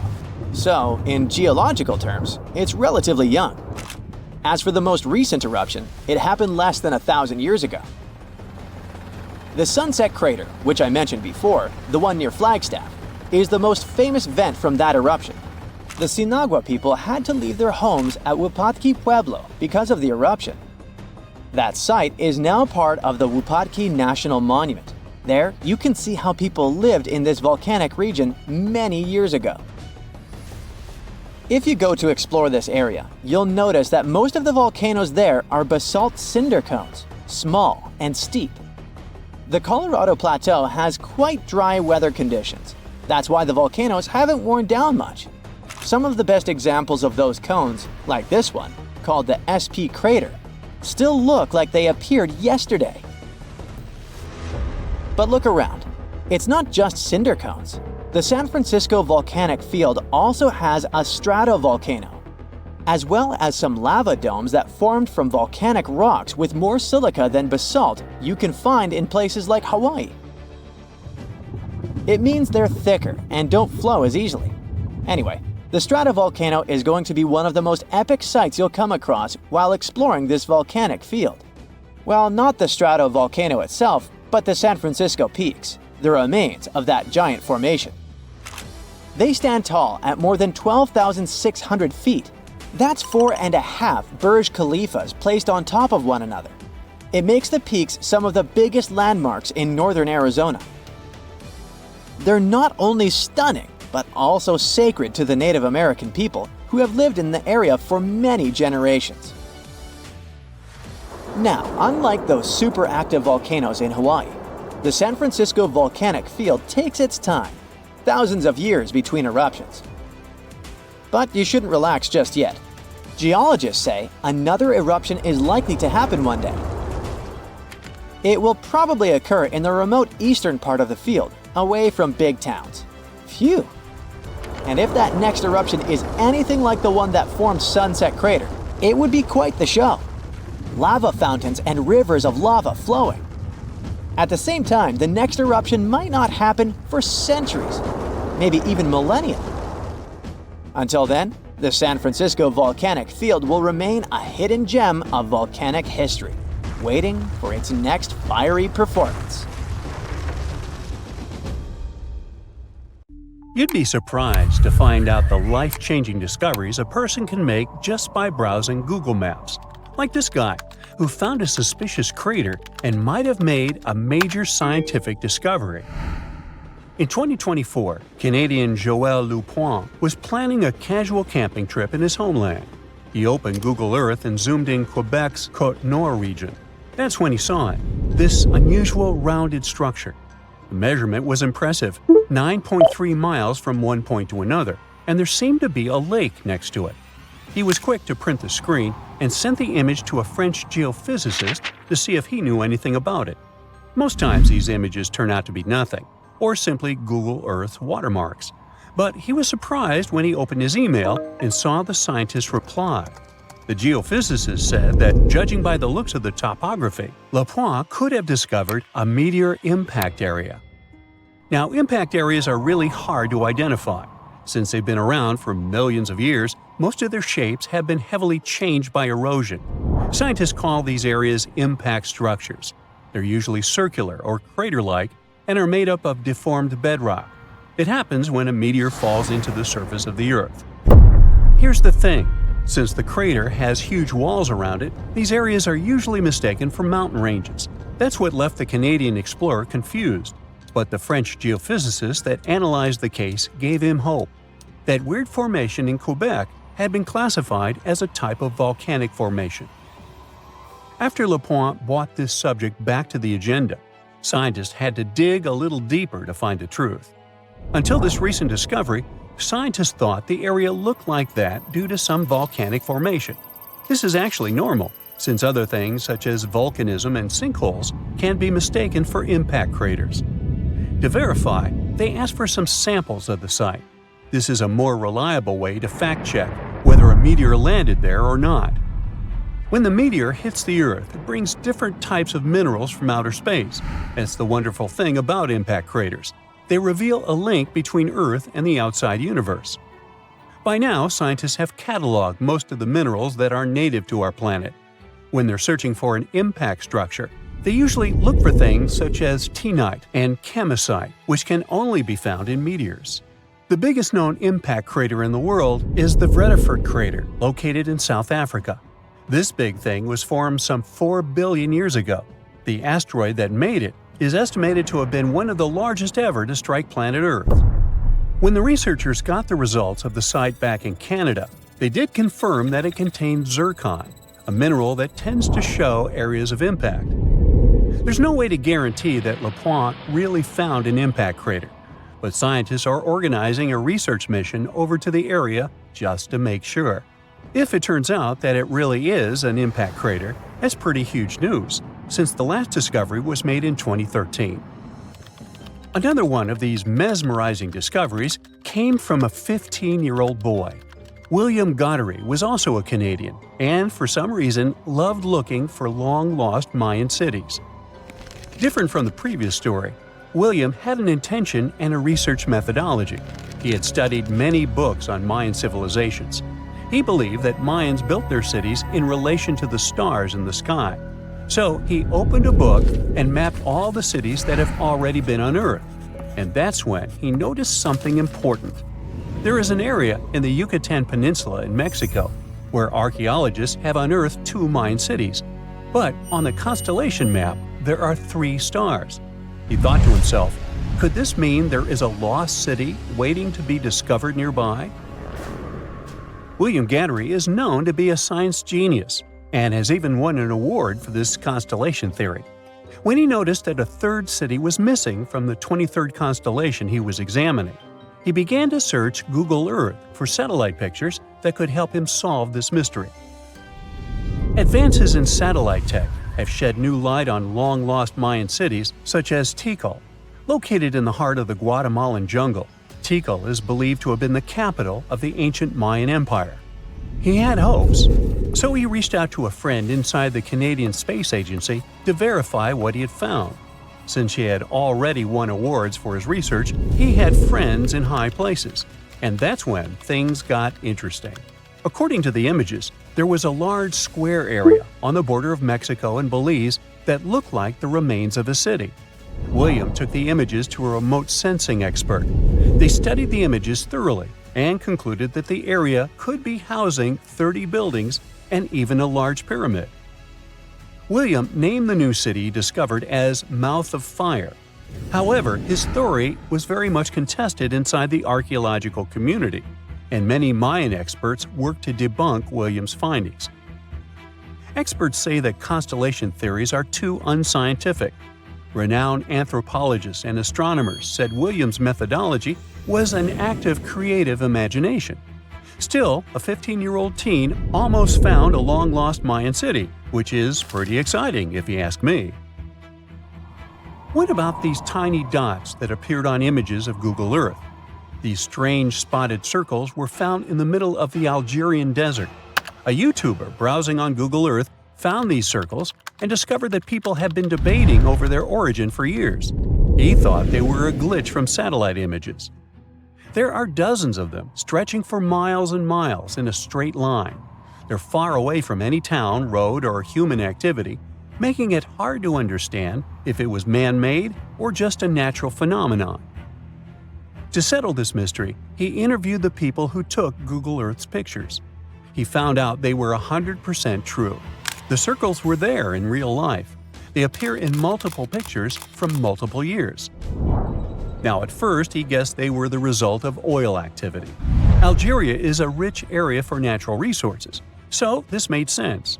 To find out if the area is worth extracting, companies usually undertake seismic surveys. They're a way of analyzing the Earth's surface by sending shock waves into the ground. Depending on how these waves bounce back, you'll know what is located underground. There was another possibility. The Sahara is a very dry area of the planet. The average high temperatures in summer are over 104 degrees Fahrenheit. To survive there, people need to find ways of accessing water. So, his second guess was that the circles were kind of ruin or leftover from ancient water wells. But when he talked to an expert, he found out they weren't ancient water wells.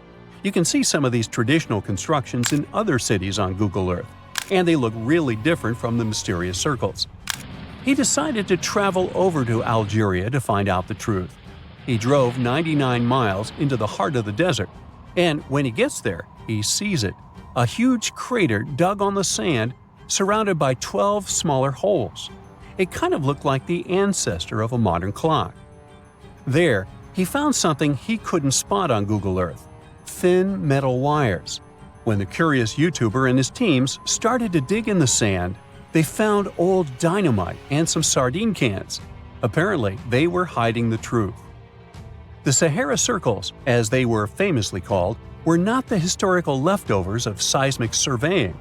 Back at the time when these circles were made, this technology didn't even exist, but they were sure related to oil exploration. The dynamite holes were an ancient method of oil searching, and the sardine cans, well, they were left by the workers who were exploring the region. Another Google Earth mystery solved. You're flying over the Sahara Desert in a small, light aircraft when you spot something truly weird.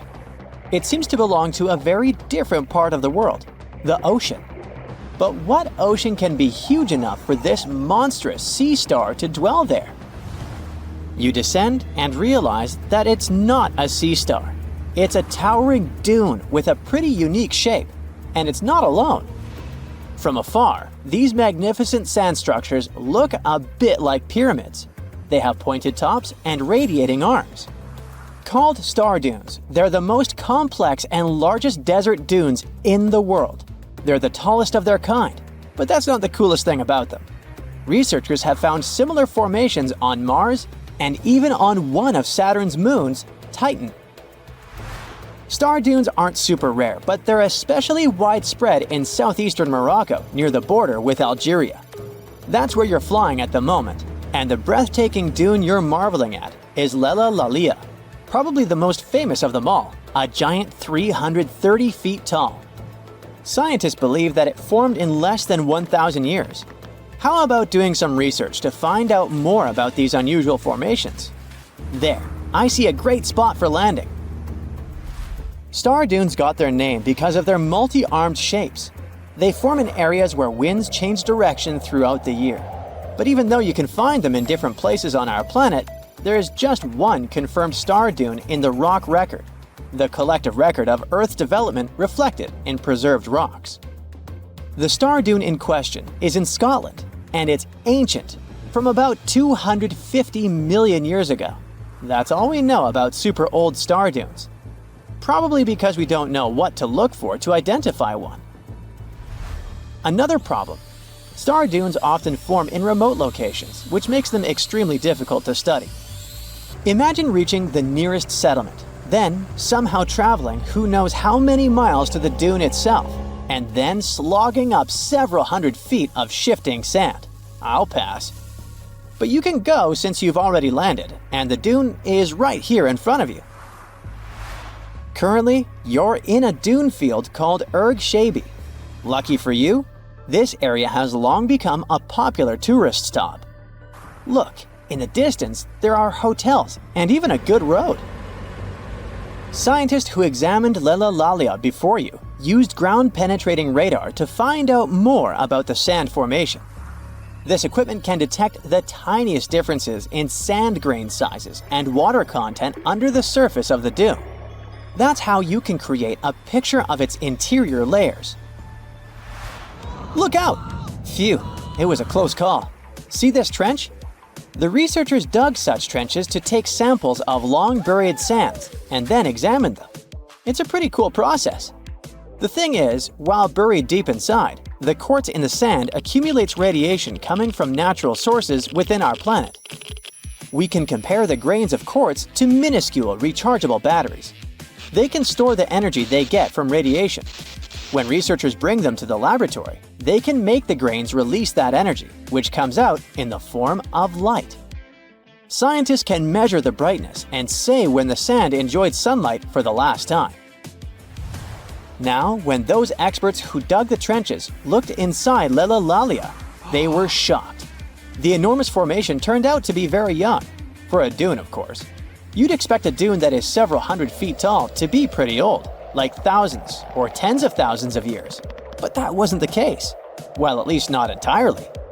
The upper part of the dune has turned 900 just recently. But look at the sand near the base of the dune. Yep, right there. Well, it was buried there around 12 or 13,000 years ago, representing ancient dunes in the area. Those good old dunes were active for a couple thousand years, and then something went wrong. Because for a whopping 8,000 years, the sand wasn't accumulating there. A mystery? Scientists might have an explanation. You see, the first part of this quiet period occurred during the time when the climate became warm and wet. Yep, even in the Sahara. It happened about 11,700 years ago.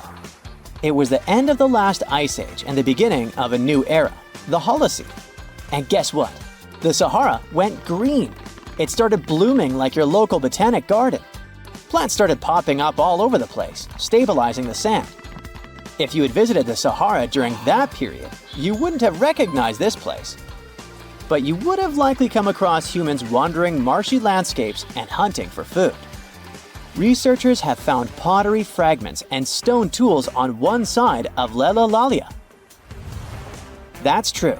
As sand dunes form and then shift throughout their lives, they swallow and protect ancient remnants of life. Just dig well enough and you might find something that will provide you with a window into the past. It can be ancient fossils, anything from fossilized shells and corals to prehistoric plants. Those can offer precious insights into the history of our planet and the living beings once inhabiting certain regions. Now, it might come as a shock, but in the Sahara Desert, scientists have uncovered well-preserved marine reptiles and fossilized fish within the layers of those ancient sand dunes. They are the remains from the time when the Sahara was covered with a sea millions of years ago. Anyway, it's time to leave that ancient paradise if you want to survive. 4,000 years ago, the wet period came to an end, and the Sahara dried out again. Interestingly, our dune didn't begin building up right away. For some time, sand probably blew through but didn't accumulate. Or the dune could have started growing in a different location. And it's a valid theory since scientists have discovered recently that Leilalalia shifts around 1.6 feet every year. It also accumulates about 6,400 tons of sand every year. Now, if you've been inspired by your dune trip and are now eager to explore more of them, I've got some unpleasant news for you. Unfortunately, although there might be star dunes locked in sandstones around the globe, they're super tricky to detect. The problem is, dunes are huge, but they lack a single distinguishing feature. So you'd really need large exposed beds of rock if you want to get a wide enough view to identify a star dune. On the bright side, there surely are places where it might be possible to do such research, but you should be ready to know that it might be just a set of various features that look like other dunes. But if you combine them, you'll say, ah, it's likely to be a star dune. Comment below if you'd like to go on a trip in search of a star dune. Meanwhile, we'll continue our journey. You decide to have some rest and start climbing down the side of the dune. That's when you begin hearing it. Terrible, haunting sounds. Are there ghosts nearby? Worry not, you're safe. You might have heard of a phenomenon called singing sands. As you walk down some sandy slopes, you disturb the grains of sand. They rub against each other, producing friction that creates those eerie melodies. With each step, the sand beneath your feet comes alive in a ghostly choir of whistles and whispers. The sounds range from low hums to loud, high-pitched wails, as if an otherworldly symphony is echoing through the dunes. But of course, scientists have their own very practical explanation, attributing this phenomenon to the right atmospheric conditions combined with the unique size, shape, and moisture content of the grains. Now you've almost made it all the way to the bottom of the dune, but beware of slip faces. When a sand dune reaches a certain steepness, it develops a slope. That's the very slip face I was talking about. This slope is usually on the leeward side of the dune and sheltered from the prevailing wind. Sand grains start accumulating on the windward side, slowly creeping along the dune's gentle slope. At one point, they reach the top. Gravity takes over and they start sliding down, triggering a cascading effect. It looks like a miniature sand avalanche, and I wouldn't want to end up in its way. Recently, scientists have made an astounding discovery that can change the entire course of Mars exploration. Apparently, there are oceans of liquid water on the red planet, so the future looks bright. We could use this water to support future missions, and then even relocate to Mars since we wouldn't need to worry about where to get this precious liquid, right? Well, there's one big problem. These oceans of liquid water are in Mars, so deep inside that we aren't likely to get there. At least that's what a new analysis of seismic data collected by the Mars Insight lander claims. Huge reserves of liquid water seem to be the best explanation for some seismic quirks of the red planet. So all this precious water is out of our reach. But we need to find it to solve the puzzle of the aquatic history of our blushing, dusty neighbor. And the first thing we need to do is identify where the water is and how much of it the planet is hiding. Navigation has confirmed that the parachute has deployed and we are seeing significant deceleration. Now, our rovers are scurrying about on the surface of the red planet, gathering all the available data on the planet's surface geology. And it's getting increasingly obvious that Mars was once covered with water. Many factors, from Martian terrains to ancient dry lake beds and deltas, suggest that there was a time when the planet was quite soppy. These days, there's still some water on and right below the surface of Mars, but it's in the form of ice and nowhere near what Mars had in the ancient past. To understand how much of it could have been on the red planet billions of years ago, we must know where all this water went. There are two spots where the water could have gone: into space or toward the interior of Mars. Then it could have been isolated as either liquid reservoirs or ice deposits. Currently, we don't have any way of measuring how much water once leaked away. But now, we finally can find out more about the gooey center of the red planet. All thanks to the Mars Insight lander. It isn't operating anymore, but from November 2018 to December 2022, it was listening to the hums and rumbles and monitoring the activity below its feet. The thing is, acoustic waves generated by seismic activity deep inside the planet can change according to the composition and density of the material these waves are moving through. And scientists can get a lot of information analyzing the behavior of seismic waves. In this case, they used a model similar to those used to map underground oil fields and aquifers on our home planet. Then, with the help of this model, they analyzed the data gathered by InSight on Mars. They discovered that the best explanation could be that there was a layer of fractured rocks whose cracks were filled with water deep under the surface of the red planet. That layer could be at a depth of 7 to 12 miles. That's why it would be extremely tricky for future missions to get to it. And still, the new discovery could help us understand the Martian water cycle. Confirming the existence of a large reservoir of liquid water can help us sneak a peek at what the climate on Mars used to be or what it could be like one day. And if once Mars had a lot of water, it could have been habitable in the ancient past and might become habitable in the future. Water is crucial for life as we know it, so underground water reservoirs on the red planet could already be habitable. Maybe, while we're talking, tiny microorganisms or even some tentacled creatures are living their lives in the comfort of their underground home. On Earth, super deep mines do host life, and the bottom of the ocean, with its immense unbelievable pressures, isn't lifeless either. So far, we haven't found any evidence of life on Mars, but for now, it sounds like this place has the potential to sustain life. InSight data has shown that there isn't likely to be a lot of water ice in the upper crust of the planet, at least in the region around the lander. But if it turns out that there is a water-rich layer deep below the surface and stretching around the entire globe of the planet, then there would be enough water to fill ancient ocean beds and even more. Now, Mars isn't the only place outside Earth where there is water or where we might one day find water.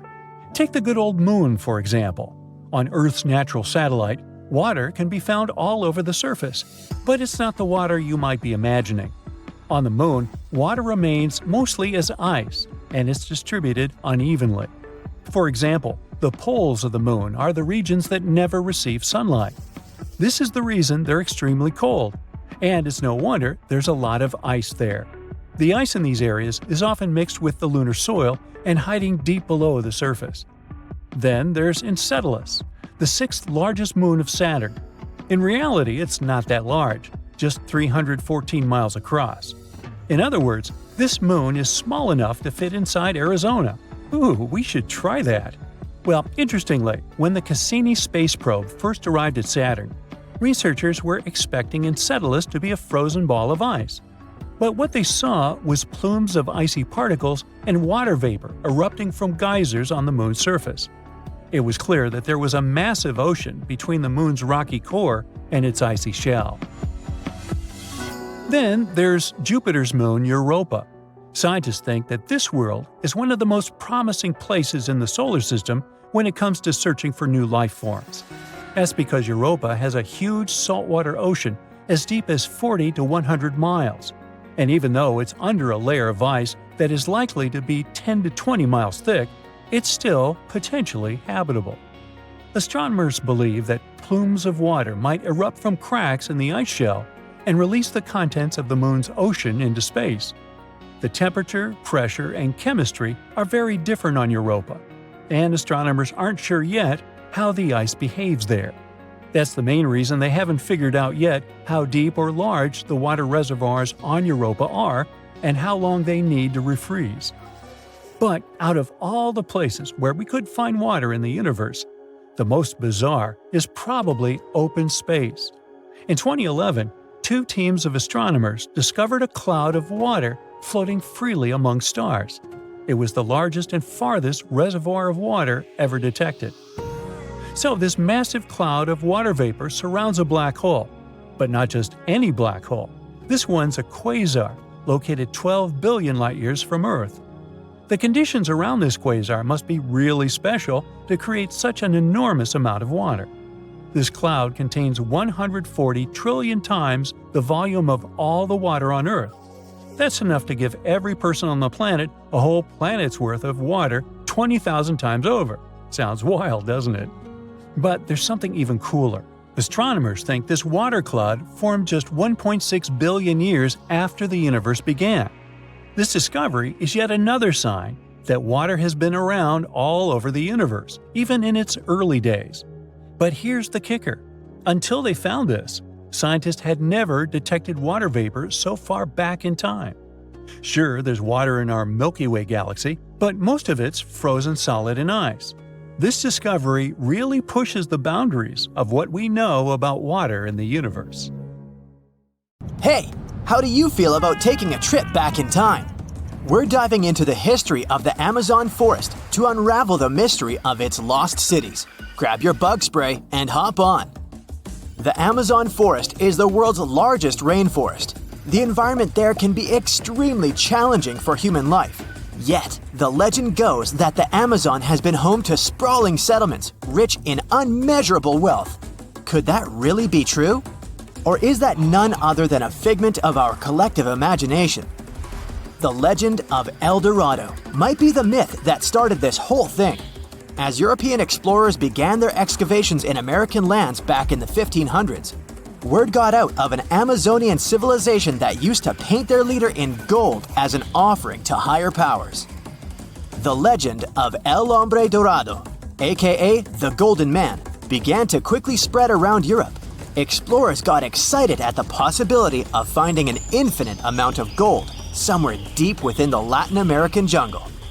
And as you can imagine, expeditions to the continent began to multiply with each passing year.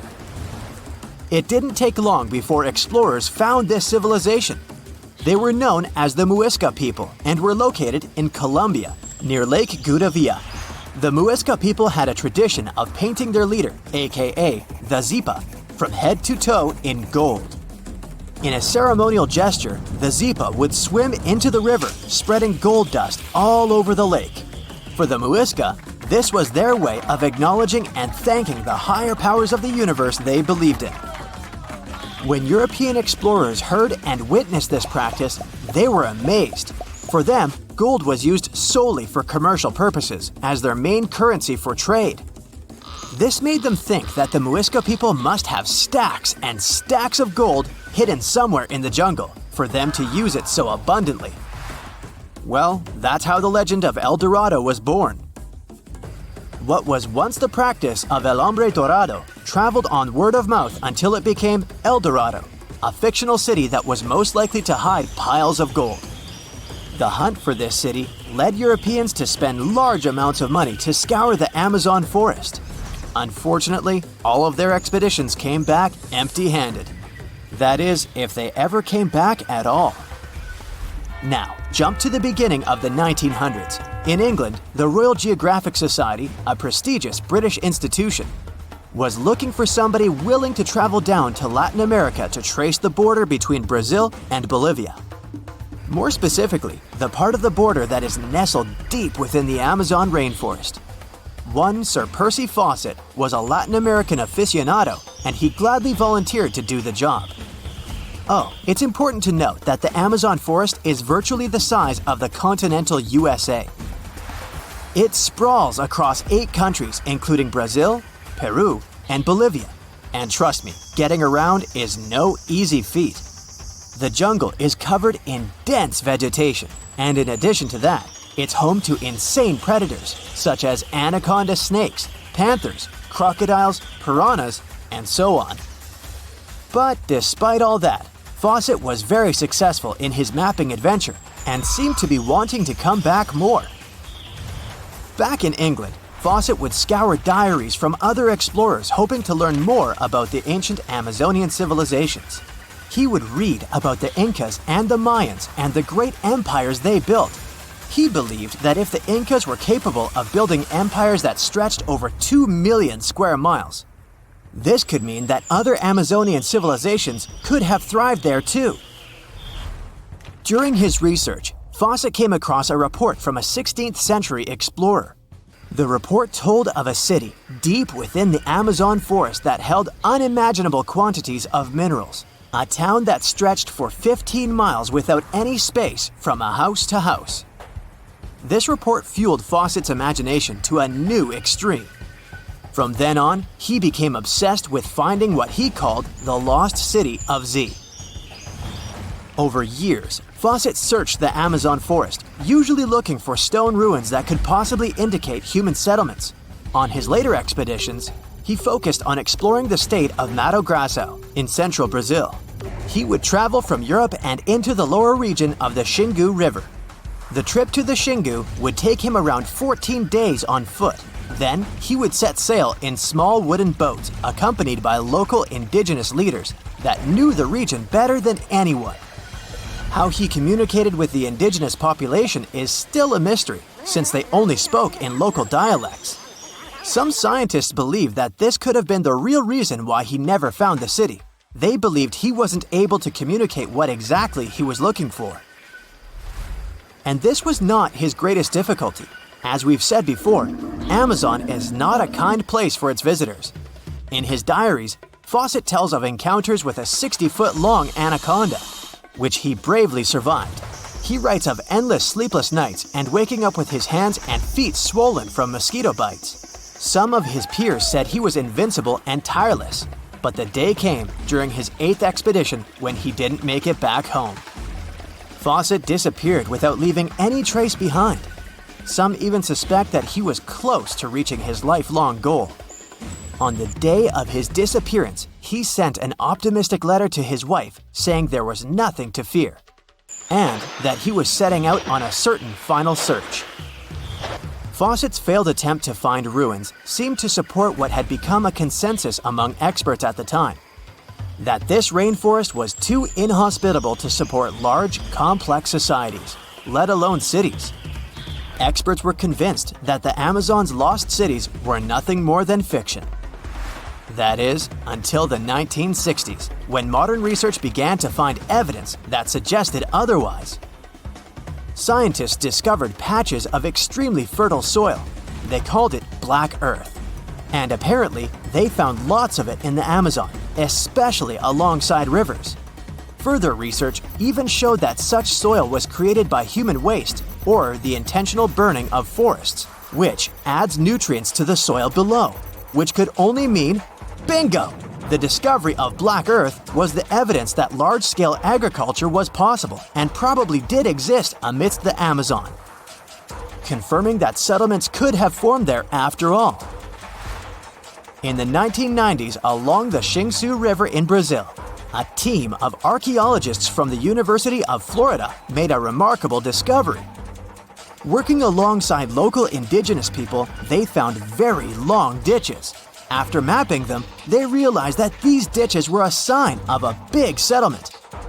They were remnants of carefully designed walls centered around a plaza. Some were roads that led to more settlements. In fact, just this part of the Amazon, about the size of New Jersey, was once a network of dozens of settlements that experts believe could have been home to at least 50,000 people between 1250 and 1650 CE. Other discoveries were possible thanks to LiDAR imaging, a type of technology that allows researchers to take satellite pictures of the forest's ground without having to step inside of it. A network of trenches in Acre, Brazil, dates back to 200 to 1200 CE. These suggest settlements that could have supported 60,000 people. Other images from near the Xingu River suggest cities that could have housed about 50 million people. These were the lost cities of the Amazon. Believe it or not, these images suggest that Fawcett was very close to a major discovery. He was looking for the ruins in the right place, but he was looking for the wrong thing. Unlike cities such as Cusco, which used stone as their primary material, Amazonian settlements used wood and earth to build their cities. These materials are highly deteriorating and probably decomposed over time. Finding them required a bit more technology than what Fawcett had available at his time. Most people know that pyramids were built as grand tombs for the pharaohs, designed to ensure they had a smooth journey to the afterlife. The Great Pyramid of Giza, for instance, was constructed for the pharaoh Khufu. But what most people don't know is that this whole pyramid building trend started right here with the step pyramid of Djoser about 4,700 years ago. This massive structure was built for Pharaoh Djoser, a ruler from Egypt's 3rd dynasty. It rises 7 layers high above the ground and stands about 200 feet tall. We think of it today as a phenomenal architectural project, But for ancient Egyptians, the step pyramid of Djoser turned out to be more like a massive experiment, a trial run, if you will, to perfect their building skills before they moved on to even more ambitious pyramids. Reaching new heights is super exciting, but the real mystery is what is going on below the ground. In this pyramid's underground labyrinth, there is a network of tunnels stretching about 3.5 miles long, and some researchers believe these tunnels might have been part of a sophisticated water system that could completely change what we think about pyramid construction. Let's talk about this massive complex located in Saqqara. Surrounding the pyramid, there's what's known as a dry moat, a continuous trench that is up to 164 feet wide and almost 2 miles long. It forms a sort of rectangular shape around the pyramid. This trench has an average depth of about 65 feet.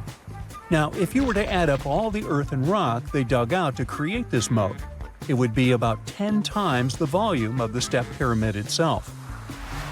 For the longest time, people just assumed this trench was nothing more than a huge quarry, a place where they dug up stone and clay to build the step pyramid.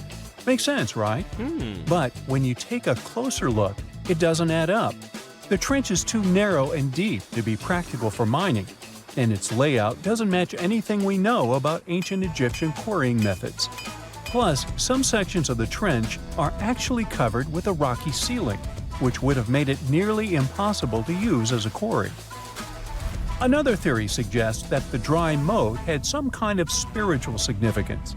Maybe it was a sacred place, where souls of nobles gathered to serve the late king in the afterlife. There are even niches in the walls that work as a hint at this spiritual function.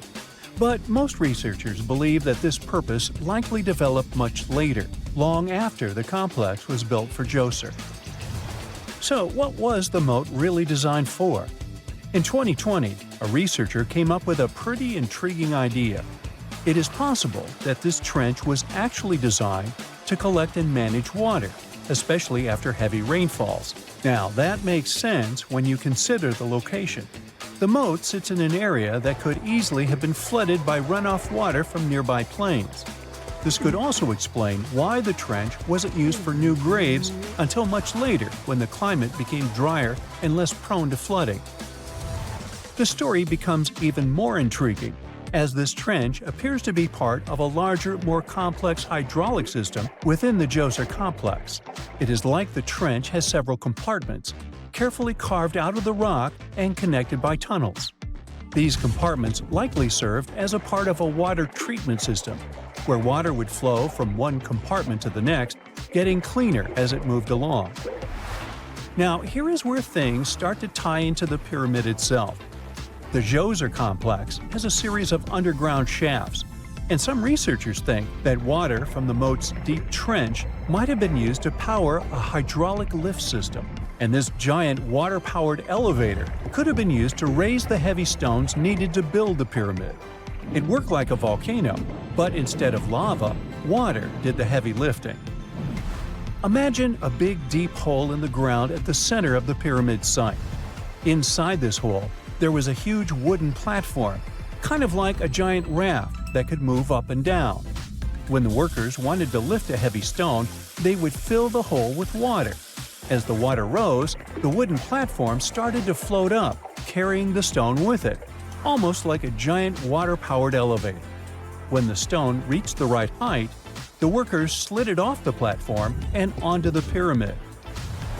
The idea is that water from the deep trench, after being cleaned and filtered, would flow into these shafts. A massive float, possibly made of wood, would then rise as the water filled the shaft, lifting the stones up to where they were needed for construction. Once the stone was in place, they'd let the water out, lowering the platform back down to the bottom, ready to lift the next stone. This fancy hydraulic lift system could have been a game changer, making the whole building process a lot faster and more efficient without using a lot of workforce. It is like the ancient Egyptians were already embracing the whole idea of work smarter, not harder. But of course, not everyone is on board with this theory. Some experts argue that the area where the step pyramid of Djoser was built couldn't have held enough water from occasional rains to maintain such a fancy hydraulic system. The main theory suggests that, in the past, there might have been some kind of lake nearby that would have filled up after a period of rain, and this lake could have supplied water to the complex's hydraulic system. But there is no mention of such a lake in any ancient Egyptian writings, so it might be more of a what-if situation than a reality. And then there's the issue of the hard work itself. Remember when I said this method could have allowed the ancient builders to raise stones with far less effort? Well, that might not be entirely true. According to some experts, just building this hydraulic device would have required a lot more heavy work than simply moving the stone blocks using good old-fashioned manpower. And let's not forget, the step pyramid of Djoser is like a baby pyramid compared to those that came later. The stones used for Djoser's pyramid weighed, on average, about 660 pounds each, which is nothing compared to the more than 2.5-ton blocks used later for the pyramid of Chephren. If this cool water lift theory gets completely ruled out, we still need to explain how this pyramid was built in the first place. To answer that, we need to rewind a bit and talk about the original plans. See, before Djoser's tomb became a pyramid, the idea was to construct a simple mastaba. This type of tomb was pretty common in earlier periods, a flat-roofed, rectangular structure with sloping sides. But after the original mastaba was finished, they decided to expand it a bit by adding more layers on top. And then they added even more layers, until the construction reached 6 distinctive steps, each one smaller than the previous. And they probably did all this by raising those heavy stones using ramps, not a water-powered elevator. There is still so much we don't know about the step pyramid of Djoser. More research is definitely needed to fully understand how this system worked, or if it even existed at all. But the idea of using water to help build the pyramid adds a whole new layer to our understanding of ancient Egyptian engineering. It's a powerful reminder of just how clever and resourceful those builders were, using the natural landscape and the power of water to create one of the most iconic monuments in history. Hey there! Imagine a place on Earth that's just like Venus. It's Chile's Atacama Desert. I assume you wouldn't want to spend your holidays there. Similar to other deserts, this one isn't exactly the friendliest place. It's a long stretch of land close to the Andes Mountains. This makes it one of the driest spots on the planet. In fact, it's so dry that only a few places in Antarctica have stayed without rain for longer. This tough environment has some benefits to offer. Because it's located high up and doesn't have many clouds or a lot of light pollution, it's become the perfect home for advanced telescopes. These telescopes help us explore the cosmos. A new study from June 2023 revealed that this desert is even weirder and more out of this world than we had thought. It makes sense that a desert as dry as this one gets a lot of sun. On average, it has about 308 watts of sunlight per 10 square feet. That's almost twice as much as places like Europe or the eastern United States get. Raul Cordero is a scientist. He and his team checked out the sunlight in the spot housing the biggest telescope project ever, the Atacama Large Millimeter Array. And this is the sunniest place on Earth. This is what you'd experience if you were about 79% of the way from the Sun to Earth. Of course, if you were actually on Venus, you would have way bigger things to worry about than just a lot of sunlight. Now let's figure out why this place is almost as sunny as Venus. It's because of clouds. Usually, clouds block sunlight and keep us cool, but sometimes they can act like a magnifying glass in special situations, concentrating the sun's rays. This is called forward scattering. This happens when certain types of clouds show up during the South American monsoon in the middle of the summer. During the summer in the southern hemisphere, we're actually a bit closer to the sun, and there's less ozone in that part of the world. This combo might explain why other high places on Earth, like the Himalayas, don't get as much intense sunlight as this desert. Let's talk more about Venus. What would it be like to stand on the surface of this planet? The more you learn about this sweltering world, the less you want to picture yourself there. It's not a friendly place at all, with crazy heat and super heavy air that could crush you. But pretend for a moment that you're on Venus. The air there is thick and heavy, 93 times denser than what we have on Earth. The air presses you down. Think of having a small car resting on your thumbnail. That's how it would feel. Or think about diving really deep into the ocean. You'd feel a lot of pressure pushing on your body. But on Venus, it's like having all the pressure of the atmosphere squishing and almost flattening you. What is the weather like on Venus? Ouch! Heat. Even though Mercury is closer to the Sun, Venus wins the prize for the hottest planet's surface. That thick air on Venus is mostly carbon dioxide, which acts like a blanket. When the sun shines on Venus, the heat gets trapped by this blanket of air, and the planet heats a lot. Temperatures on Venus can hit 860 degrees Fahrenheit. Now, how do we explore Venus without getting roasted or squished? Well, going there in person is a no-go. Robots can handle it, yet even robots have struggled on Venus. Only a handful have made it to the surface. And they only managed to survive for a few hours before getting wrecked by the harsh conditions. The good news is we're figuring out ways to study Venus without putting anyone at risk. Future missions will check Venus out from above. Spacecraft up there will be able to see through the atmosphere without any trouble. NASA's got the Veritas mission. Its aim is to make detailed maps of Venus from orbit, giving us a new view of the place. So we've examined the driest desert on our planet, the Atacama Desert.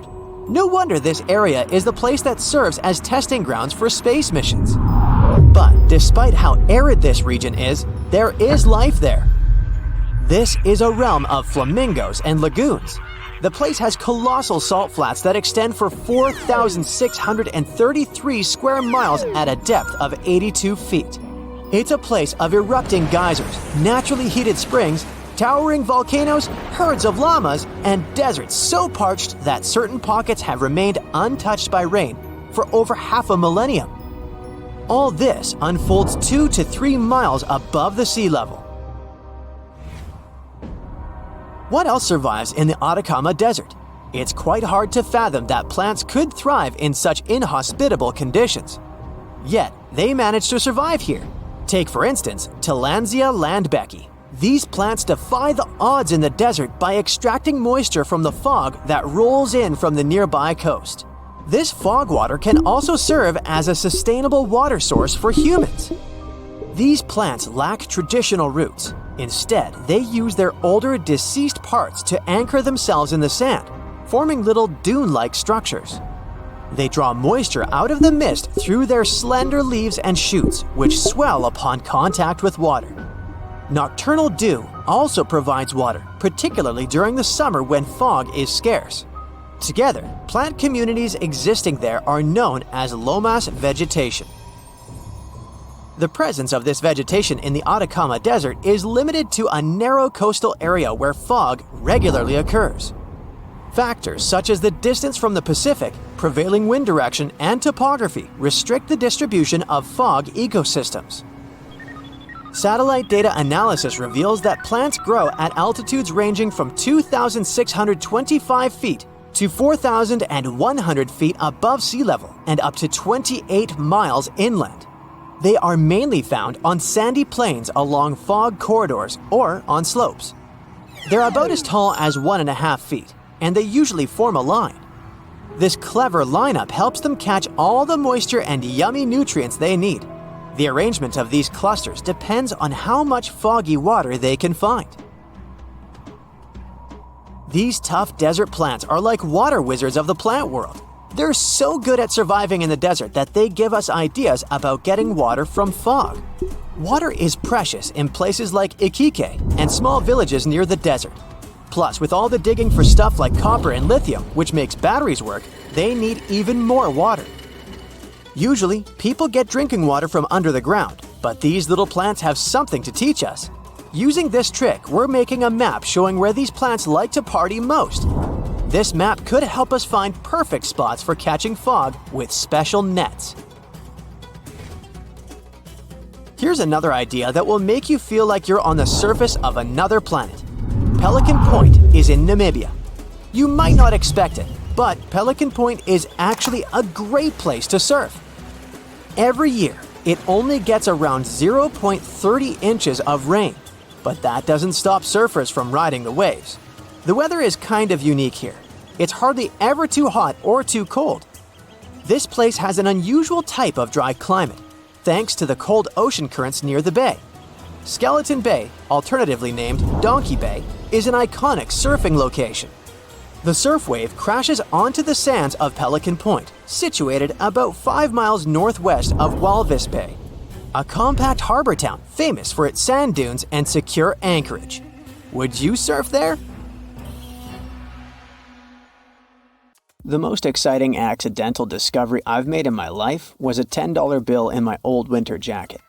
Some folks are luckier though, as they find underground cities from centuries ago or make inventions that turn them into millionaires. Velcro was invented after a routine walk in the woods. Kellogg's cornflakes were inspired by a chipped tooth, and Play-Doh saved a business empire from falling by chance. Back in 1998, electrical engineer John Williams found something that looked like an electrical plug sticking out of the ground. He started digging and noticed that it was stuck in a small rock. He found it in a rural location in North America, far from civilization, industrial complexes, airports, factories, and electronic plants. This piece of electronics embedded into a solid granite stone got the nickname Enigmalith and a price tag of $500,000. Some scientists are sure it's a big hoax and not a souvenir left by some visitors from space, as Williams claims. But the finder of the rock wanted to prove that it was a real piece of ancient technology, some sort of an electrical connector. If it's not a hoax, then this little find could be proof that humans, or some other civilization from the past, were way more advanced than we ever thought. They must have managed to invent a way to transmit electricity long before humans in the 19th century.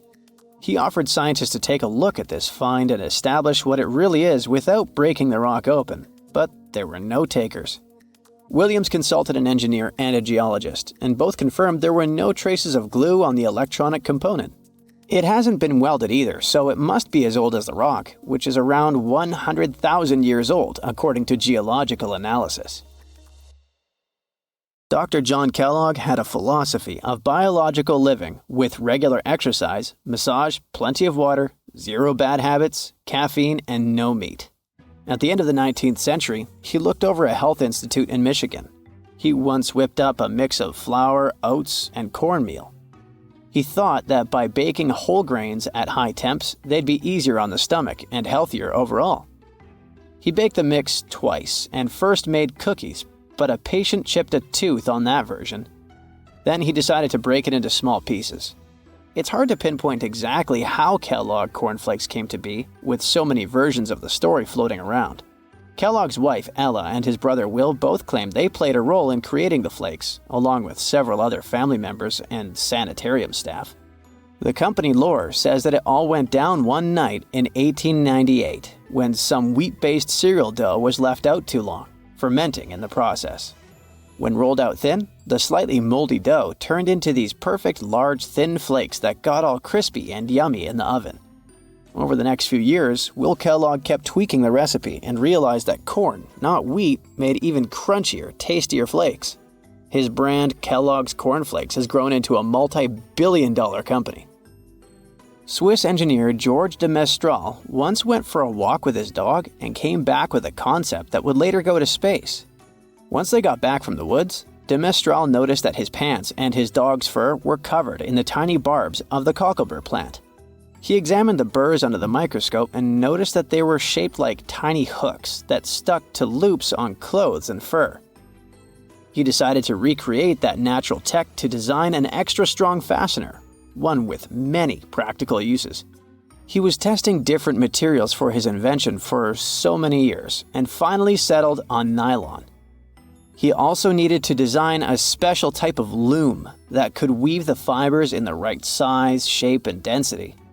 It took de Mestral a total of 14 years until he introduced the world to Velcro, which means velvet and hook in French. De Mestral was hoping his invention would replace the zipper on clothes, but the fashion world found Velcro cheap-looking and unattractive. But NASA didn't think so, and used Velcro for astronaut spacesuits and helmets in the 1960s. Now, Velcro is used everywhere, from footwear to toys to airline seat cushions. Before the middle of the 20th century, most homes were heated with coal. It left soot throughout the house, which was especially visible on wallpapers. Kutal Products was the largest company that sold wallpaper cleaner, but in the 50s, more and more people switched to gas, oil, and electricity, and the sooty buildup problem was mostly solved. The owner of Kutal Products was trying to save his business. Meanwhile, his sister-in-law read that wallpaper cleaner could be used to make holiday decorations. She worked as a nursery school teacher, and modeling clay was pretty hard for her students to handle, so she decided to test this material for molding into different shapes, and it works out just fine. She told her relatives about the discovery and suggested a name for it: Play-Doh.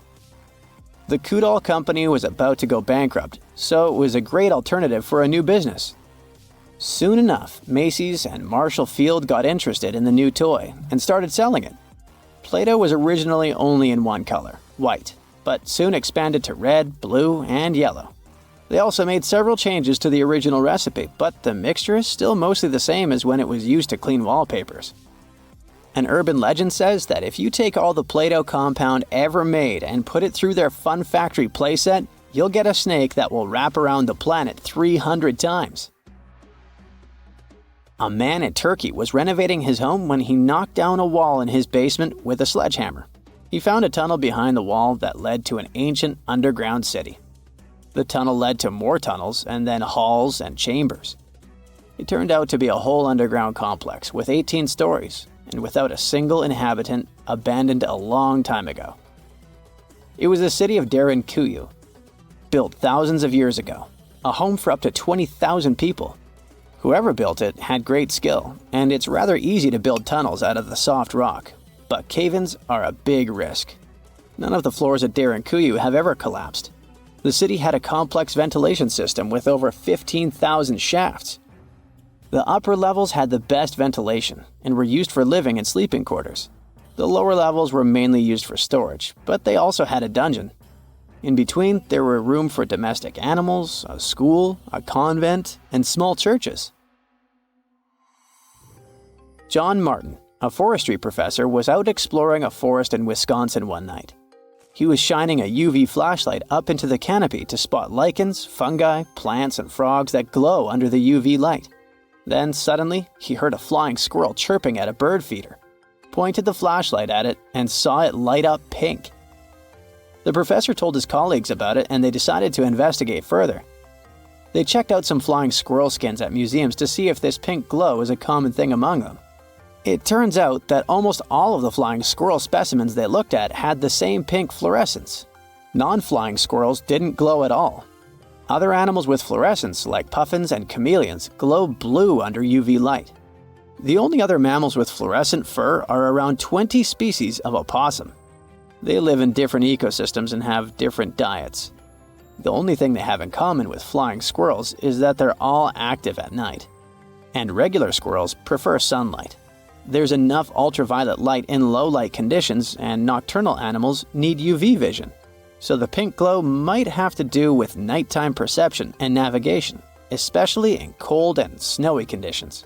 Or it could be a way for male flying squirrels to attract prospective mates. It could be a sort of mimicry. There are tons of weird things on Mars. Spoons, noodles, doors, even faces. Are they all really just rocks? Besides, it's not the only planet in our solar system full of mysterious things. Let's check them out. Recently, we found a strange thing on Mars that looks like a smooth, spoon-like object. It grabbed everyone's attention after NASA's Curiosity rover spotted it. The rock, with a handle and rounded tip, looks like it's floating in the rover's photo. People on the internet are puzzled about what it might be. Some are joking that it's a Martian's bowling pin, or even a shoehorn left by extraterrestrial creatures. But Andrew Good from NASA says it's not that exciting. Turns out it's just a rock shaped by the wind over a long time. These kinds of rocks with odd shapes are common on Mars. They're called ventifacts. Ventifact is a rock that can get scratched, dented, or smoothed out by tiny particles carried by the wind. You'll usually find these kinds of rocks in dry places where there's not much grass or trees to block the wind, and where there's a lot of sand blowing around. Sometimes, the wind can carve ventifacts into really cool shapes, like the mushroom rocks you can see in the White Desert National Park in Egypt. These rocks look like giant mushrooms because the wind wears away the bottom part faster than the top, making them stand tall and slim. Ventifacts aren't the only cool Martian rocks. Check out this series of surreal spikes protruding from the red surface. NASA's Curiosity rover stumbled upon them while exploring the Gale crater on Mars. They quickly caught everyone's attention. Twisting structures resembling spikes looked like some extraterrestrial doors. Even the SETI Institute, an organization focused on searching for extraterrestrial life, tweeted about the image, referring to it as a cool rock. But in reality, these are just hoodoos. These tall and thin spires occur when hard rock sits atop softer rock layers. Martian spikes are likely cemented fillings of ancient fractures in sedimentary rock, with softer material eroded away over time. Again, there are many hoodoos on Earth too. They're also called fairy chimneys or tent rocks. You can find them in places like Utah's Bryce Canyon and the Colorado Plateau. NASA is excited about these weird structures because they can help us learn more about the history of the Gale crater. There was also a rock that looked like a jelly donut. We called this rock Pinnacle Island. It was spotted by NASA's cameras. However, just 4 days earlier, it was nowhere to be seen. So how did it magically disappear? In a very anticlimactic way, it was kicked up by one of Opportunity's wheels as it traversed the Martian terrain. But there's still some mystery surrounding that jelly donut. Analysis revealed that Pinnacle Island contains unusually high levels of sulfur and manganese. Both of these things are water-soluble. In other words, there might have been some water action that created these elements in the rock. So this tiny thing suddenly caused a lot of drama, and an entire lawsuit against NASA. It claimed that the agency failed to investigate a possible fungus growing on Mars. Jelly donut fungus. But not all our findings are natural. Another puzzling discovery was this thing the Perseverance rover spotted. It's something that looks like tangled spaghetti or string. Just like the donut, this mysterious object showed up in a rover camera image and then vanished from the sandy ground in several days. It turns out that it could be debris from the rover's landing system. Perseverance landed in the Jezero crater in February 2021. It had a rough landing and accidentally scattered debris around. Some of these debris pieces have been showing up in the rover's images for a while now. The string-like object is likely a piece of shredded Dacron netting, which is a type of fiber used in thermal blankets. These blankets help regulate equipment temperatures during the super hot process of landing on Mars. It probably underwent significant unraveling and shredding due to strong forces during the landing. Thermal blankets lost a bunch of stuff back then. For example, this shiny foil piece spotted in June. The rover found it on a rock. What's remarkable is how far some of the debris has traveled. The rover landed about 1.2 miles away from where it's currently exploring. It's probably because the crash threw the debris into the air, and the Martian winds carried it over such a distance. Mars is known for its strong winds, which can move lightweight objects. However, while it's fun to stumble upon them on images, there are concerns about the debris and trash on Mars. We haven't even fixed this problem on Earth, and we're already creating it on Mars. The debris we left on the red planet is already accumulating in an area called Hogwallow Flats. Plus, the debris can accidentally contaminate the sample tubes used for collecting Martian rocks. So far, NASA isn't overly worried about this, but they're keeping a close eye on it to prevent any issues with the rovers. Now, how about not things, but animals? Curiosity caused quite a stir when it captured something that looked like a rat on Mars. Some started speculating that it could be evidence of indigenous Martian life. or even that this rodent was brought along by curiosity. But the Mars rat, once again, turned out to be just a weird rock. It looked interesting because of the natural processes like wind erosion and mechanical abrasion. We also found some worm-looking things. Curiosity snapped a picture of a formation that looks like worms wriggling across the Martian landscape. Despite its tiny size, this formation stands out with its unique shape and rough texture. It's probably made of durable material resistant to Mars's harsh erosion. And finally, our top mysterious finding is the face on Mars. Cydonia is a region on Mars that has captured both scientific and popular interest. It's located in Mars's northern hemisphere. It lies between heavily cratered regions to the south and relatively smooth plains to the north. There's a theory that the northern plains may have once been ocean beds. Maybe Cydonia was once a coastal zone. This place is full of interesting and beautiful features that tell us a lot about the history of the Red Planet. But its most interesting feature was the Martian face. This thing gained widespread attention when it was snapped by the Viking 1 orbiter in 1976. Some believed that it was evidence of a long-lost Martian civilization. At first, NASA dismissed it as a trick of light and shadow. But after some analysis, it turned out to be, yep, another rock. We also saw a face of a bear. It was captured by the high-resolution imaging experiment camera. In an image, we can see a circular fracture pattern that looks like a bear's head, with two craters forming the eyes and a V-shaped collapse structure like the nose. The head likely formed because something heavy settled on top of an old hole in the ground. This hole was filled with either lava or mud. The nose-like feature is speculated to be a volcanic or mud vent. But why do we keep seeing these strange things on Mars? Sometimes our brains can trick us into seeing things like faces or objects in rocks and other things. But these are just illusions called pareidolia. Pareidolia is a psychological phenomenon that makes us see familiar patterns or shapes, especially faces, where none actually exist. It's because the brain encounters something it doesn't recognize or understand right away. It tries to find things that look the most like this one. So it sees random patterns, textures, or sounds as something meaningful and recognizable. That's why a chair and clothes on it seems like a super creepy human-like figure at night. It also causes you to see faces or shapes in clouds, or hear recognizable sounds and even words in random noise. It's a fascinating proof of the power of our perception, but we also should be careful with it and not let our imagination run wild.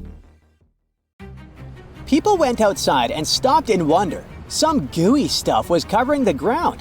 Whitish, gelatinous blobs had turned the outside world into a scene out of a creepy sci-fi movie. This mystery evoked lots of discussion, and experts offered different theories. But it turned out that the situation was even worse than previously thought. The blobs reportedly made the people who came into contact with them sick. But let's start from the very beginning. It was the summer of 1994 in the timber town of Oakville when gelatinous blobs were found on the ground. People thought they had rained from the sky because where else could they have come from? This find caused panic and confusion among the residents of the area. But actually, it was just the first appearance of this gooey substance. Flecks of goo, which were actually smaller than a grain of rice, fell down from the sky several times. The volume was very high, and when they accumulated on the ground and shed roofs, they became visible. Around 10 days after the first occurrence, a newspaper wrote an article about the blobs. Other than that, there seemed to be no other confirmed and official reports about this mysterious substance. Until a National Weather Service employee in the area got a call from an unidentified man in August. The man claimed that some hot, metallic particles falling from the sky had burned holes in his kid's trampoline. Apparently, it was time to examine the Oakville blobs. A hospital reportedly looked at them under a microscope and made a terrifying discovery. The researchers stated that the substance contained human white cells. This encouraged some people to suppose that the blobs were probably concentrated fluid waste from an airplane toilet. This theory was debunked after a spokesperson of the Federal Aviation Administration explained that toilet fluids were usually dyed blue, which gave them the nickname blue ice. Another theory trying to explain the Oakville blobs suggested they had something to do with jellyfish. Some experts agreed that this idea was plausible. Something the size of portions of jellyfish could have been pulled up into the atmosphere and moved to another location during a storm. After all, raining animals is nothing new, but we'll speak about that later. At the same time, 6 events of the Oakville blobs raining down from the sky were reported, which made it hard to imagine jellyfish particles floating around in the sky for so long. On the 20th of August 1994, the New York Times reported that the mysterious gooey substance had once been alive. This article followed an analysis made by the Washington State Department of Ecology. The scientists who had tested the blobs announced that they had found out that the substance contained a number of cells of different sizes.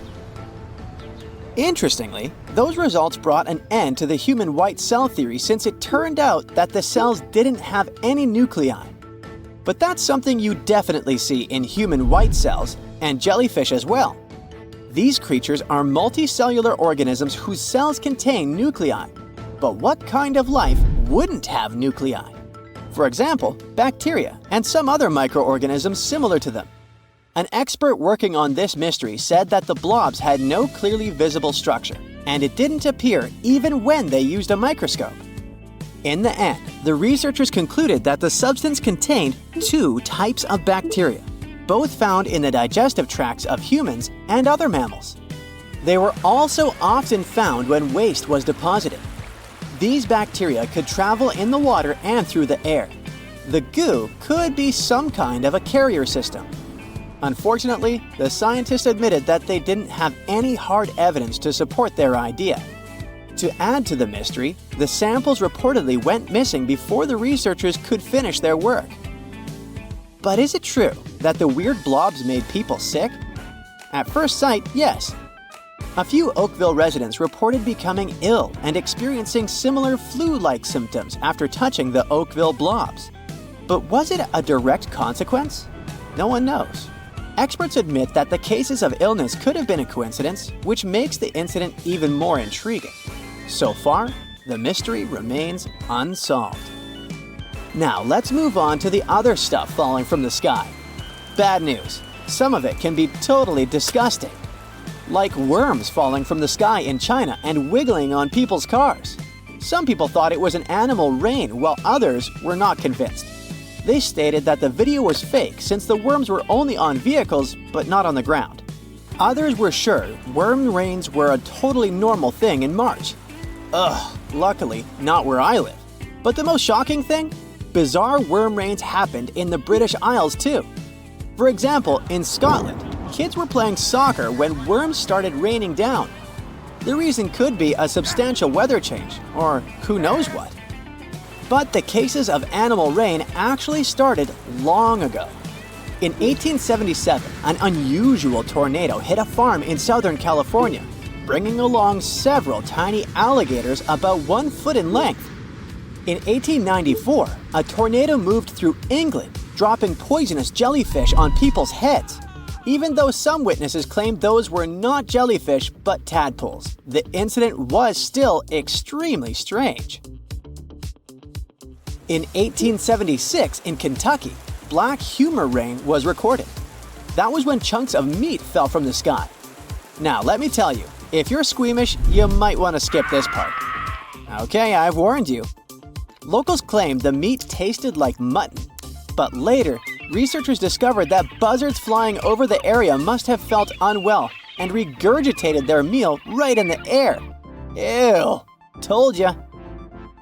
All these are instances of the animal rain, a rare meteorological phenomenon in which flightless animals fall from the sky. Such cases have been reported throughout history. Starting from 1794, when French soldiers saw toads fall to the ground during heavy rain near the French city of Lille. How do such rains occur? It might be different for different species. For example, frogs and toads often roam the countryside in large numbers. Powerful winds can pick them up and carry them for great distances. Or let's take fish. In 1861, there was a reported rain of fish in Singapore. And a naturalist speculated at that time a migration of walking catfish could be taking place. So the wind might have dragged them over land from one puddle to another, as if they had been following the rain. In any case, the most common explanation of such cases is that there is no actual falling at all. Animals are just driven along by winds or something of the kind. This can also explain why typically only one single species of animal is reported raining from the sky. Another probable explanation involves tornado waterspouts. Those are tornadoes forming over the water. A tornadic waterspout can potentially transport animals to relatively high altitudes and carry them to remote locations. This idea is supported by the suggestion that animal rains are often preceded by storms. At the same time, this theory doesn't explain why each incident involves just one species, not a group of similarly sized animals from the same habitat. Here are some other examples of animal rains. In 1947, fish started falling to the ground in Louisiana. And in 2005, it rained frogs in Serbia. In 2010, a small town in Australia experienced a rain of perches. These occurrences were most likely caused by tornadoes, lifting things from the ground and water and depositing them in totally different areas. Sometimes, even iguanas might fall onto your head. When it's really cold, they go into hibernation mode to survive. But even though they might look frozen, they're still alive. When it gets warmer, they start moving again. But unfortunately, while in that chilled state, they might fall down from trees, which is dangerous both for the animals themselves and for passers-by. You don't need to go to the end of the world or some exotic land to see strange things. You just need to go to Reddit. Check out how its users share weird and crazy stuff they found in their houses.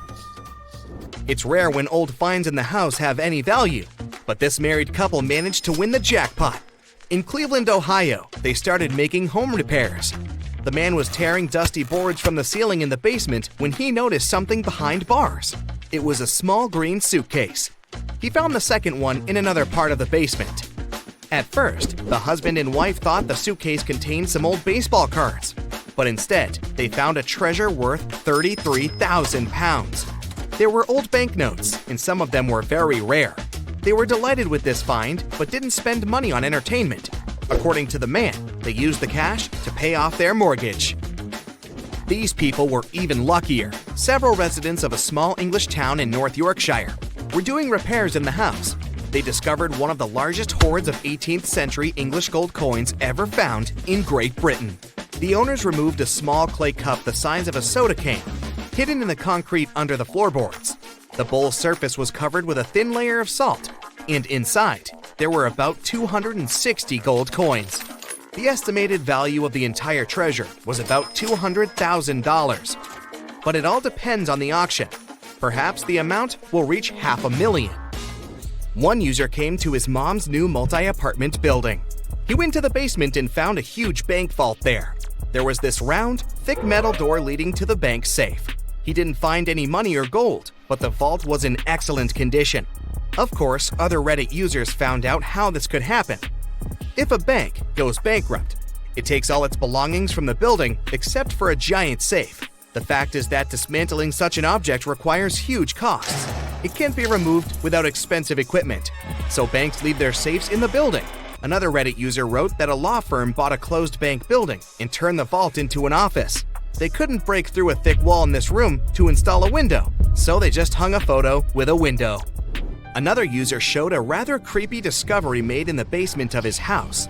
It was a huge hole leading into the darkness and filled with cold liquid. The user didn't panic and measured the pit. It was only 8 feet deep, half filled with ordinary water.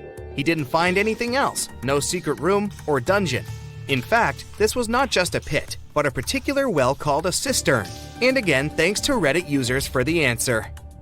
In the past, people installed such things in many homes to replenish water supplies. Cisterns were popular in dry areas where residents couldn't access a water supply system, or when people were afraid that a river or reservoir was polluted.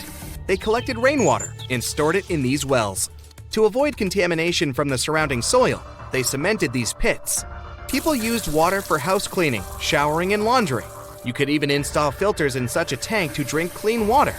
This user found something strange not in his house, but in the basement of the office where he worked, in a dark, concrete room. Among the junk, he saw a red iron door leading into the unknown. "Keep closed at all times" was written on its cold surface. There were no locks or keyholes on it, only bolts. The user could have easily opened it, but didn't. Would you dare? The thing was actually not scary at all, but it was pretty dangerous. This is transformer storage with a powerful electrical voltage inside. It can explode or catch fire or even electrocute someone. Therefore, it was placed in the basement away from people. No one except electricians is allowed to go there. Someone found a strange tiny room in the attic of their new apartment behind a small iron door. Inside, the user found a small bed, several shelves, and a small window. It seems that someone lived there, but who and why? There's almost no information about this. Imagine that you're walking through an abandoned house and suddenly see a phantom stuck in the wall and trying to escape. One Reddit user photographed an unusual installation in an abandoned house. It looks like a person trying to break out of the wall. Of course, there is no mystery or magic here, just someone's great sculptor skills, but still, it looks pretty creepy. Many users find secret rooms in their homes, and no one knows what those were used for and who lived there. But this guy found the most practical and valuable space. In the backyard of his house, he discovered a shelter from radioactive waste built in the 60s. It looks pretty atmospheric and safe. This user moved into a new house and found this strange white door in the wall. It looked like an area for a water heater or something, but it turned out that the door led to a strange room. It was small but cozy. Someone even put a carpet on the floor. But there was another door with a lock at the back of this room. The user opened the black door and stepped inside another, a much creepier room. The walls and ceiling were covered with soundproof plates and white plastic tarps. Also, he saw 3 to 4 outlets and some kind of pad that looked like a small bed. There was a briefcase on the floor with an old wooden box, envelopes with money from different countries, and 4 small silver bars. But the strangest thing in that place was a black safe. The user opened it and found several VHS cassettes and a white sheet. "Save yourself" was written on it in black ink. The user wanted to share the contents of the tapes on Reddit. Many people thought that all this was fake and didn't believe him. But then another user said he knew the previous owner of the house. It was just an ordinary guy. Then the user posted the contents of the tapes. The recordings were quite unsettling. Someone suggested that all this was a promo campaign for some horror movie. But then the same user admitted that it was all a hoax that had gone out of control and become viral. He wrote a post where he described in detail how he created it, but the site administration deleted it. Let's finish our list with the most unusual apartment. Imagine that you're walking through a residential Parisian neighborhood and entering a multi-story building where ordinary people live. You go up the stairs and stop near an old door. You press the handle down and go inside. It seems to you that you're in a horror movie about ghosts. Cabinets, chairs, all the furniture here is made at the beginning of the last century. All the rooms look like an old antique store. Everything is covered with a thick layer of dust and cobwebs. There are sinister-looking dolls and stuffed toys on the floor, but nothing strange happened here. The owner left this place in the 40s. She left everything as it was. She moved to live somewhere else and didn't tell anyone about the apartment. Why she didn't come back is also unknown. The apartment has been in this condition for 70 years. The owner's relatives hired appraisers to estimate the cost of the apartment. In 2010, they went to this place, opened the door, and found a painting by Italian artist Giovanni Boldini, which he created in the 19th century. This painting was sold for $2.5 million.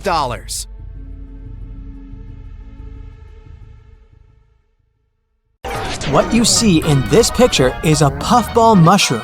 A man was fishing on the river when he discovered the thing. It measured 81 inches across and weighed around 52 pounds when he cut it. Oh, and did you know that in terms of genetic comparisons, mushrooms are more closely related to us than to plants? This turtle was found on the beach in northern Wisconsin. In a small seaside town in Denmark, people have made the world's tallest sandcastle. According to the Guinness World Records, this castle is 69.4 feet tall and weighs nearly 5,000 tons. Here is the Hyperion, the tallest tree in the world. You can see it in the Redwood National Park in California. It has grown to be 380 feet tall, which means that it's taller than the Statue of Liberty. Imagine you go out to the garden and see this almost 3-foot tall dandelion. What would you do? When people are very young, they often think about breaking some Guinness record. It might be running faster or jumping higher than the previous record holder. But growing the largest watermelon, and still an accountant from Tennessee grew a watermelon that weighed 350 pounds. In Canada, there's a cylindrical storage tank painted to resemble a Coke can. It's labeled as the world's largest Coca-Cola can. Meet Hercules. According to the Guinness World Records, he is the largest living feline in the world. Hercules is an adult male liger living in a wildlife reserve in South Carolina, USA. In total, he measures 10 feet in length, stands 4 feet at the shoulder, and weighs 922 pounds. Hercules also eats around 30 pounds of meat every day. Taking a picture of a large caterpillar on a toy earth mover is fun. This carrot probably had its roots deep in the soil, and now here it is, in the carrying arm of a human. Even if you only eat this chestnut, you'll probably already feel full. Here is a rebel berry. Imagine you're at a cash point and the machine keeps rejecting its sole purpose. You know, reading the barcode, and then you notice that a small line has formed behind you. This barcode probably won't let this happen to you. It's a good barcode. Who is this lucky person? I mean, not only did they find the biggest piece of chip, but it was also in a single piece, not broken. I guess someone is throwing a party. I bet your eyes first go to the fire extinguisher on the floor.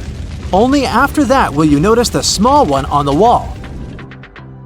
This match and that fire extinguisher could be relatives. The grapest of all grapes is here. Probably every meal for the next 15 days included green onions. You know, to eat it while it's still fresh. I loved how the glasses looked compared to the onions. This family could make a lemonade for the whole neighborhood. In 2003, Aaron Shamuel grew the heaviest lemon in the world on his farm.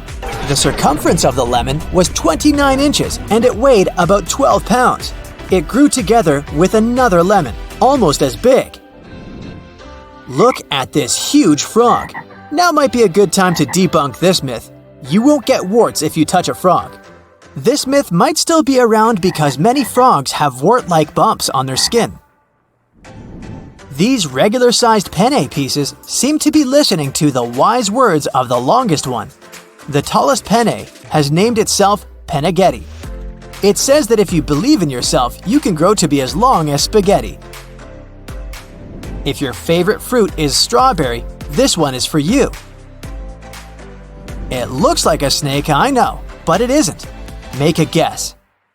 It's a zucchini. This pine cone looks as if someone has photoshopped it to be longer. A prawn as big as your hand. Any thoughts on this?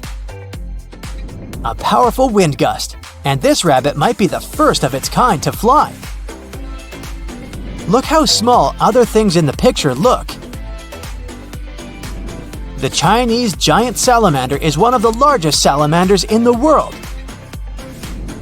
The blue whale is the largest animal of all time. This creature weighs around 198 tons and are up to 98 feet long. The blue whale's tongue can be as heavy as an elephant and its heart as heavy as a car. To feed such a huge body, they only eat tiny plankton. This one here is a giant cookie. I'm not joking. One company baked this cookie monster in 2003, and it was 102 feet wide and weighed over 40,000 pounds. Plus, it was edible. They cut the cookie into small pieces and sold them in a special commemorative box. It was a chocolate chip cookie, if you've ever been wondering about the type. What do you think about this absolute unit of a snail? A grown-up person's hand is there for comparison. Either these people have shrunk or this table is too large. I bet the dog thinks that it's still a baby. No more waiting in line to get gas. The Tsar Bell, aka the Royal Bell, and people nearby. The hand of Jeff Dabe, a wrestling champion. I would forget how to swim if I saw this lion's mane jellyfish. It generally lives in the northern Atlantic and northern Pacific Oceans. Is this a hat or a tent? This coffee cup is suitable for people who cannot start their mornings without drinking coffee, or those who say there's never enough coffee. Jackfruit is a common fruit in the Philippines, Southeast Asia, India, and Central Africa. The heaviest jackfruit in the world was grown in India. It weighed almost 95 pounds, plus it was 22.5 inches long. This flower is called the Rafflesia arnoldi. It's the world's largest blooming flower. It's a rare kind found in the rainforest of Indonesia. It can be 3 feet across and weigh up to 15 pounds. Interestingly, it has no visible leaves, roots, or stems. It attaches itself to a host plant to get water and nutrients. The next one is the tallest snow person in the world. The record is set in an Austrian ski region. The former record was set in Maine, USA. These shoes belong to Robert Wadlow. He was one of the tallest people ever, nearly 9 feet tall. Some of his shoes can still be found across America because Robert Wadlow never really wore them. He was a roving ambassador for a shoe company. He would arrive in a town, give the local shoe store a promotional size 37 shoe, then move on. He continued to grow throughout his life, so his final shoe size was 44.5. Think of the biggest cave you've ever seen. I bet that cave can easily fit into this cave in Vietnam. It measures 1.35 billion cubic feet.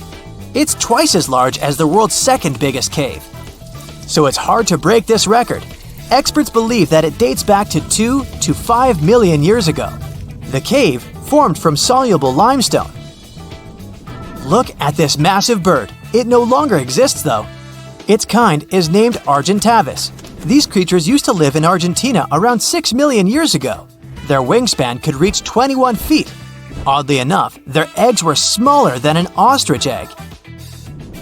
We started with one of the largest mushrooms in the world, so this picture might look ordinary. Yet, you're looking at the world's largest organism, the Armillaria ostoyae, or honey mushroom. You can find the largest organism on Earth in the Moller National Forest, Oregon. The mushroom covers over 1,500 hectares. Think of it as a long chain of mushrooms. Throughout its 8,650-year-long life, the honey mushroom has spread its tendrils through the soil. Now, some separate mushrooms poke out of the ground every once in a while. This fungus exists inside trees too. A study says that at least 112 trees have it. It's considered the largest organism due to the wide area it covers. Every beach needs this giant umbrella. It was made in the United Arab Emirates to celebrate the Emirates' happiness journey in 2018. The umbrella is 80 feet in diameter. That's it for today. So hey, if you pacified your curiosity, then give the video a like and share it with your friends. Or if you want more, just click on these videos and stay on the bright side.